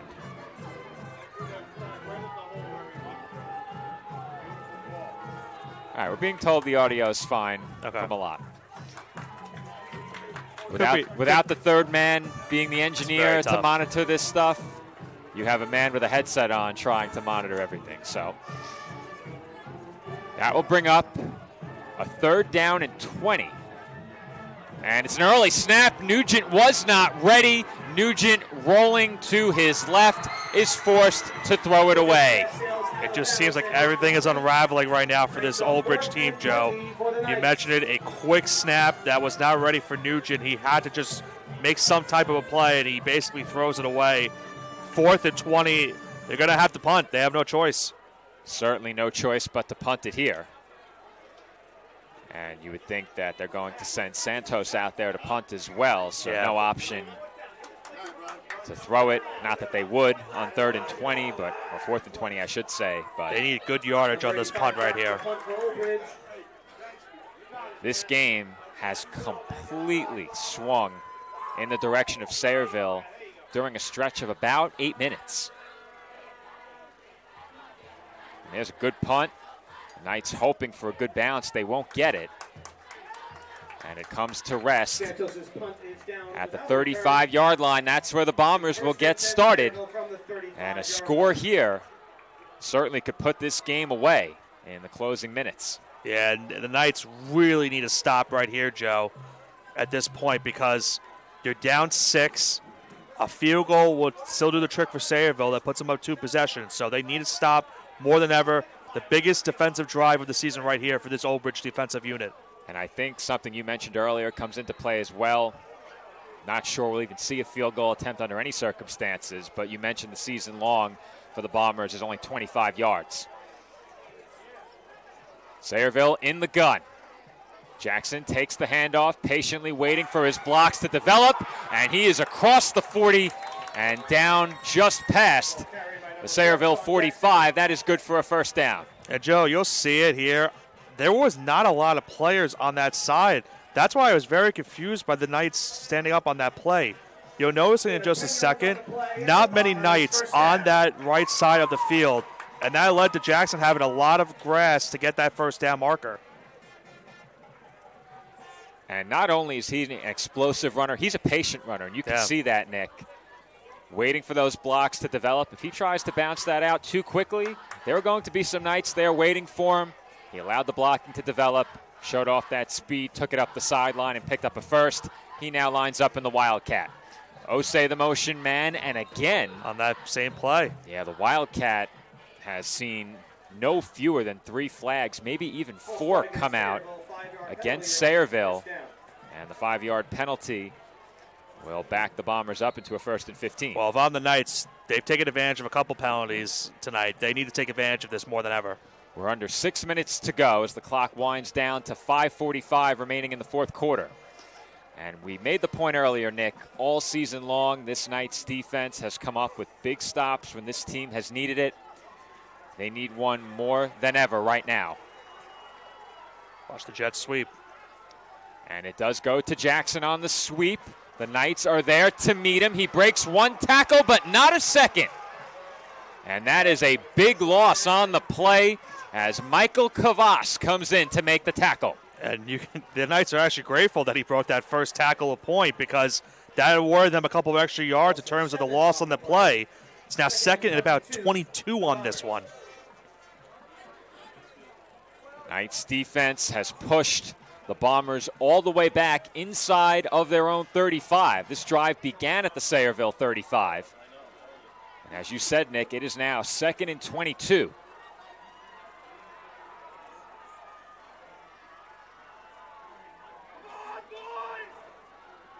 They'll fake the handoff up the middle and hand it to Osei. He looks to cut it upfield and is stopped after a gain of 2 yards to the 35-yard line. 3rd and 20 coming up. And Nick, we're at the point now where you're under 4.5 minutes remaining. You're leading by just 6. Do you try and throw for it here, or do you let your defense try and close the game out? I think they go screen or something here on 3rd and 20. Just get some yards, let the clock keep running. You can't afford an incompletion in the spot to stop the clock. You realistically could think about running the ball, too. You just got to keep the clock running if you're Sayreville. 4 minutes to go. 3rd and 20 for Sayreville. They line up in the gun. Jackson will take the handoff. He finds some running room, but not much there. It's a gain of 2. And the Knights, I think, could call a timeout. They have stopped the clock, that's for sure. At least that was the signal. Timeout Knights. And Old Bridge has taken timeout with 3:41 remaining. And that's exactly why they ran the ball there, Joe, because Yeah. they wanted to force the Knights to call the timeout. So the job was accomplished. Even though they didn't get the first, they forced the Knights to call one of their last 3 timeouts. Now they're down to 2 remaining. But now if you're the Knights, you have a chance to take back the lead here on this upcoming drive. It's a big stop. And again, it's once again for Sayreville, a drive derailed by a penalty on that false start. When they've gotten behind the sticks, it's been tough to recover. And we mentioned it before the start of the 4th quarter and about at the midway point of the 3rd before the Bombers came surging back. Up until that point where Old Bridge was leading 21-7, the story of the game had been 4th down. And if the Knights come up short in this game, the story is going to be a dramatic turnaround in this game late in the 3rd quarter. Sean Jackson offensively took the game over for the Bombers as they'll punt it here. Barnes sends it to the 35, and a run back for Allsbrook. We'll see him take it across midfield. Allsbrook with the punt return, tackle made by number 55. Great starting field position for the Knights as their drive will begin with 3:32 remaining. But Nick, as I was saying, Jackson took it over for Sayreville offensively, and it seemed like as their offense picked it up, their defense responded. Yeah, and that's sometimes all it needs to take. You know, once your offense gets things going, they spark that defensive unit to get something going as well. And that pick 6 has really sparked this Sayreville comeback. And now it's a huge drive right here. This could be the Knights' last drive of the season if they don't get points right here. They need to find a way to score a touchdown on this drive. All right, Nick, do you think you can handle a live clock for 3:32? I could try. Let's try it. I'll give you the time after each play. Okay. You do your best, I'll give you the time. Nugent lined up in the gun. Rizzo in motion. Rizzo on the completion with blocking is across the 40 and out of bounds. Pickup of about 9, and they keep the clock running following that completion as Rizzo was forced out right at the 40-yard line. I've got to try at least. I've done clock before in my high school days, so. Well, you are right on the money right now. So Okay. I will help you out if you need it. I'll be sure to call it out after each play. The question is, Joe, how much time do the Knights take on this drive? Because I know they want to get the score, but you also want to get Sayreville back the ball. I don't think you can worry too much about the clock now. You have to get into the red zone. As Nugent will keep it and pick up the first down. Nugent with the quarterback keep. Tackle made by number 7, Chase Barnes. Barnes on the tackle. Results in a Knights first down. 1st and 10 Old Bridge at the 36-yard line.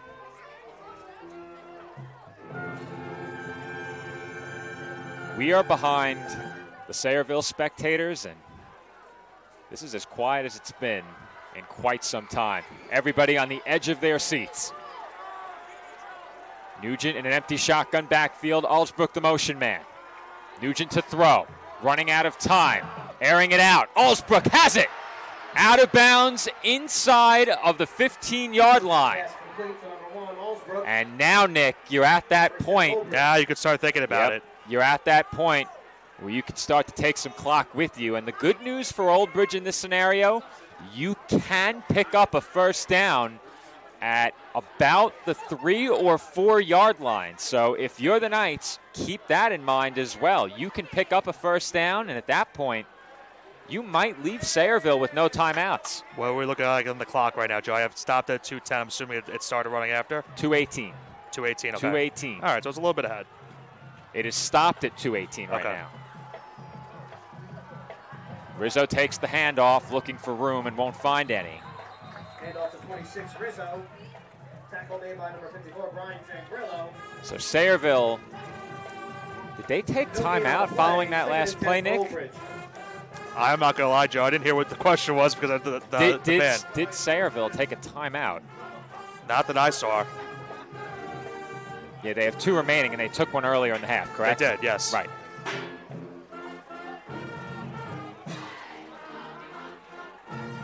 Nugent once again in an empty shotgun set. Motion man Rios. Nugent rolling left. Pressure coming. Throwing. End zone. Caught. Amari Allsbrook for the touchdown. And Joe, how big is that for Allsbrook? He had a couple big drops earlier in this half. That has to feel good. He got that big conversion earlier in this drive. He now has the game-tying touchdown here late in the fourth quarter. The Knights are an extra point away from taking the lead. The pressure got there, and Nugent delivered a strike in the face of it. Amari Allsbrook coming across the goal line makes the grab for the game-tying Knights touchdown. An all-important extra point right here. Michael Ferretto on for what would be a go-ahead PAT. Good snap, good hold. It was nearly blocked, and Ferretto delivers. How close was that, Nick? Very close. Very, very close. Let's get one more look at that slow down. And while I look at that, Joe, you can tell me exactly how much time we have left, too, in this game. You are perfect at 1:33. The best. Look how close this was. Wow.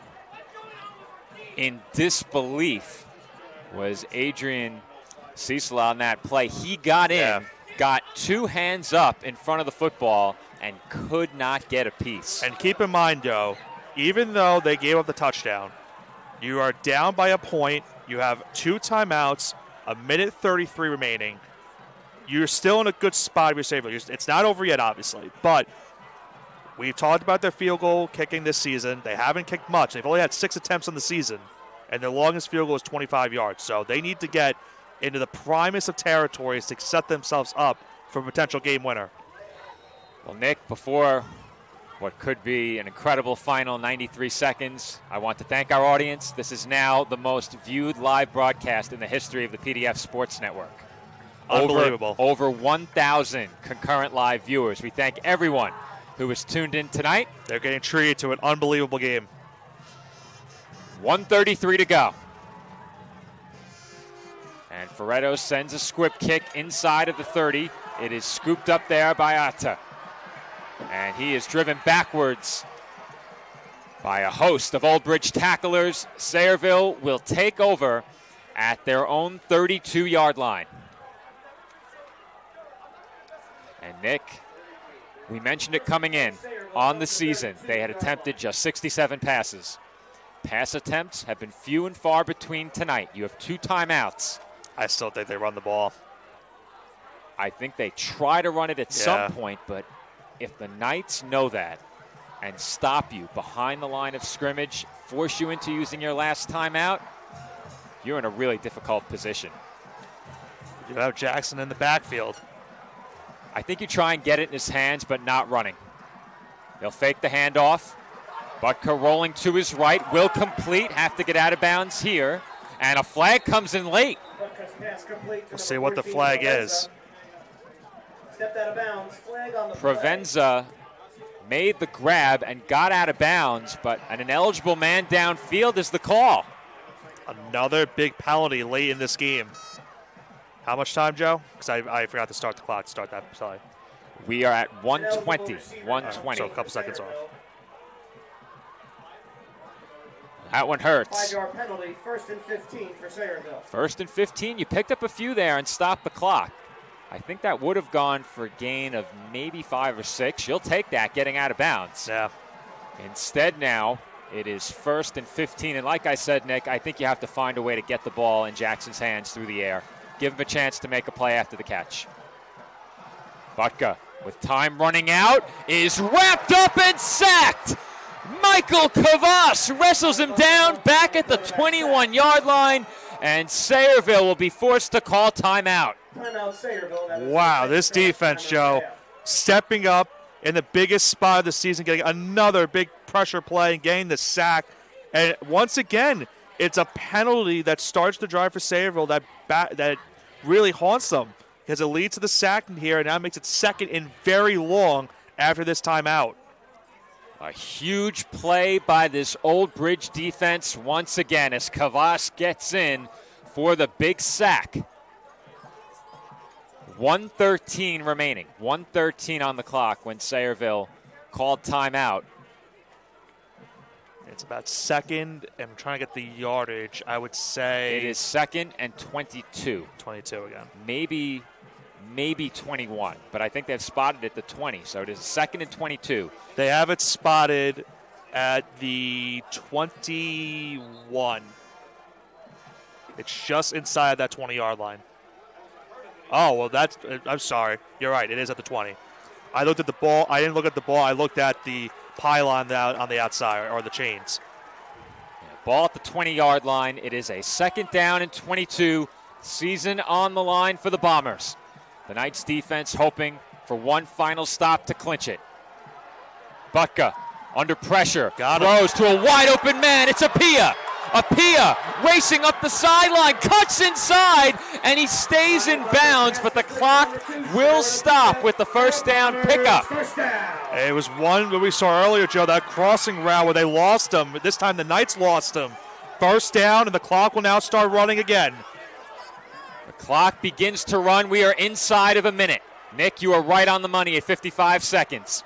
Butka rolling to his right, throwing downfield short of his intended target. Curbelo, the intended receiver.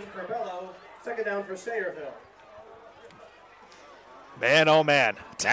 That gives you a chance to catch your breath. If you're both of these teams, I need to catch my breath just doing engineering right now. Gives you and I a chance to regroup up here in the booth. It is 2nd and 10. Ball at the Old Bridge 47. Sayreville with 1 timeout and 49 seconds. So, Nick, we're about 2 seconds off. 49 seconds.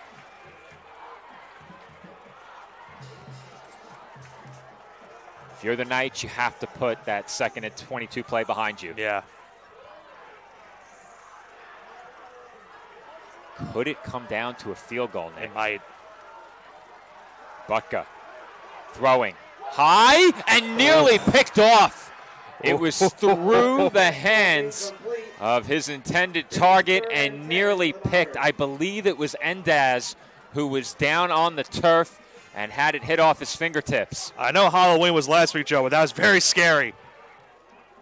Very, very scary. They tried to set up the screen for Jackson. He was going to get absolutely lit up on that play. 44 seconds on the clock, Nick. Now, Joe, just letting you know, I had a low bandwidth on the stream. I restarted the recording, but I just wanted to let you know it stopped for a second. We've been having issues on this end as well. Okay. A lot of phones out now, a lot of live streaming in the crowd, and that definitely impacts our connection. Butka throwing deep downfield. It's picked off. Joe, a flag, though, comes out. But a flag flies in the secondary. I think that might go. And they are pointing in the direction of Sayreville, but that might be indicating possession of the ball for Old Bridge. So hold on a second. Make sure you capture that replay, Nick. I have it. Holding on the Knights. On the defense, yeah.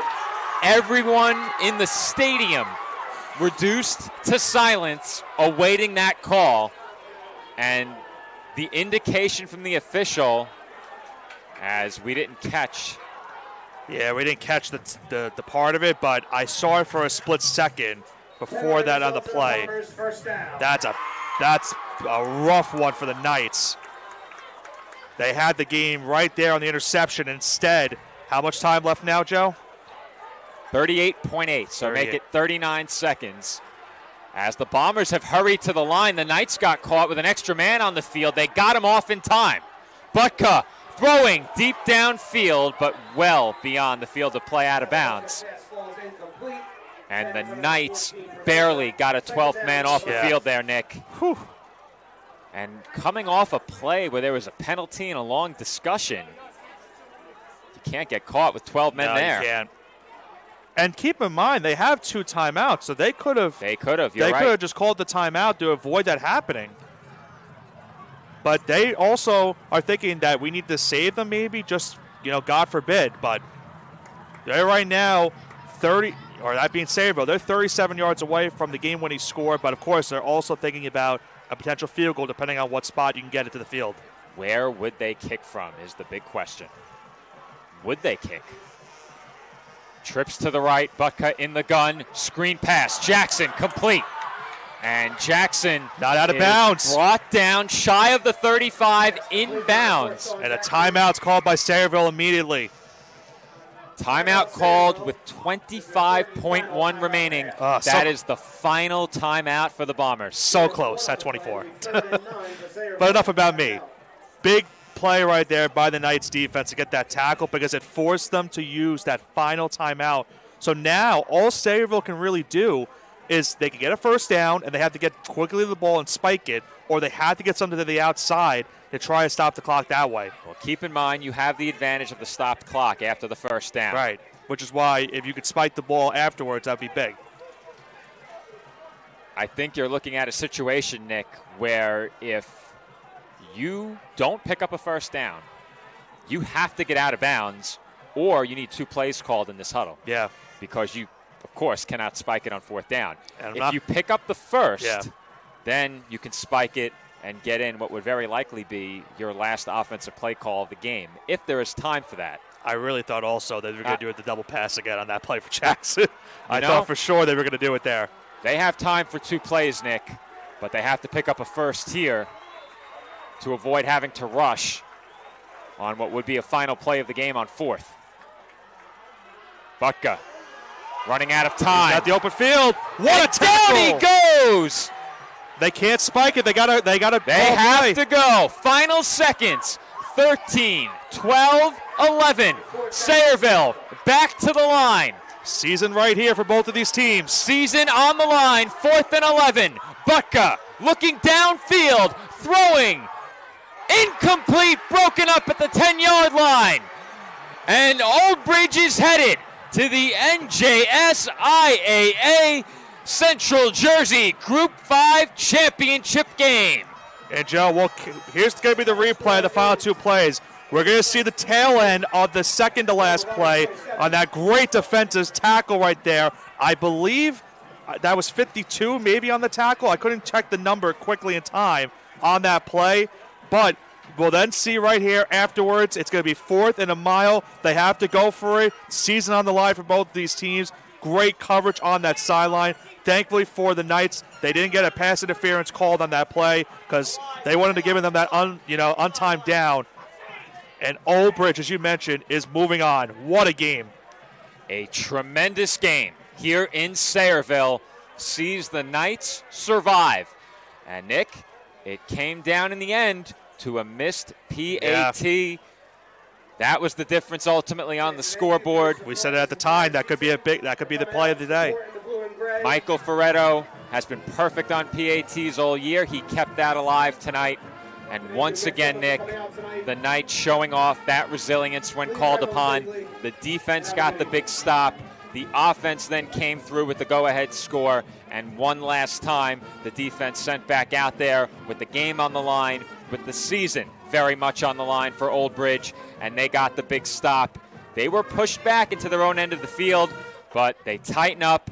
They get the sack on 3rd down, or at the very least, they got a tackle that forced the clock to continue running. It was Zach Florio. I saw it. He was the one on the tackle, and that was a big play because he had the open field on the left side. He could have gotten a first down and gotten out of bounds and stopped the clock.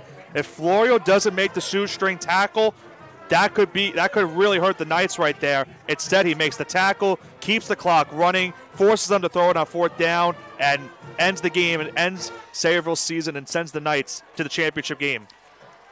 Well, Nick, unfortunately for you and I, This is the end of the line in terms of our coverage of Old Bridge Knights High School football. Whether or not PDF is there next week, I would say 50-50. It depends on what coverage is being arranged for that game. But as for you and I, we are booked all through next weekend. You and I will not be there. We'd love to, but for you and I, it's the end of the line. And for the Knights, still very important football left to be played in the NJS IAA Central Jersey Group 5 championship game. Washington Township had a very big lead in their game. We would presume that barring a huge comeback in a game that was 31-6, that would be the opponent. Old Bridge will travel on the road for that one, assuming that is, of course, the matchup. We're looking at a game either next Friday or Saturday.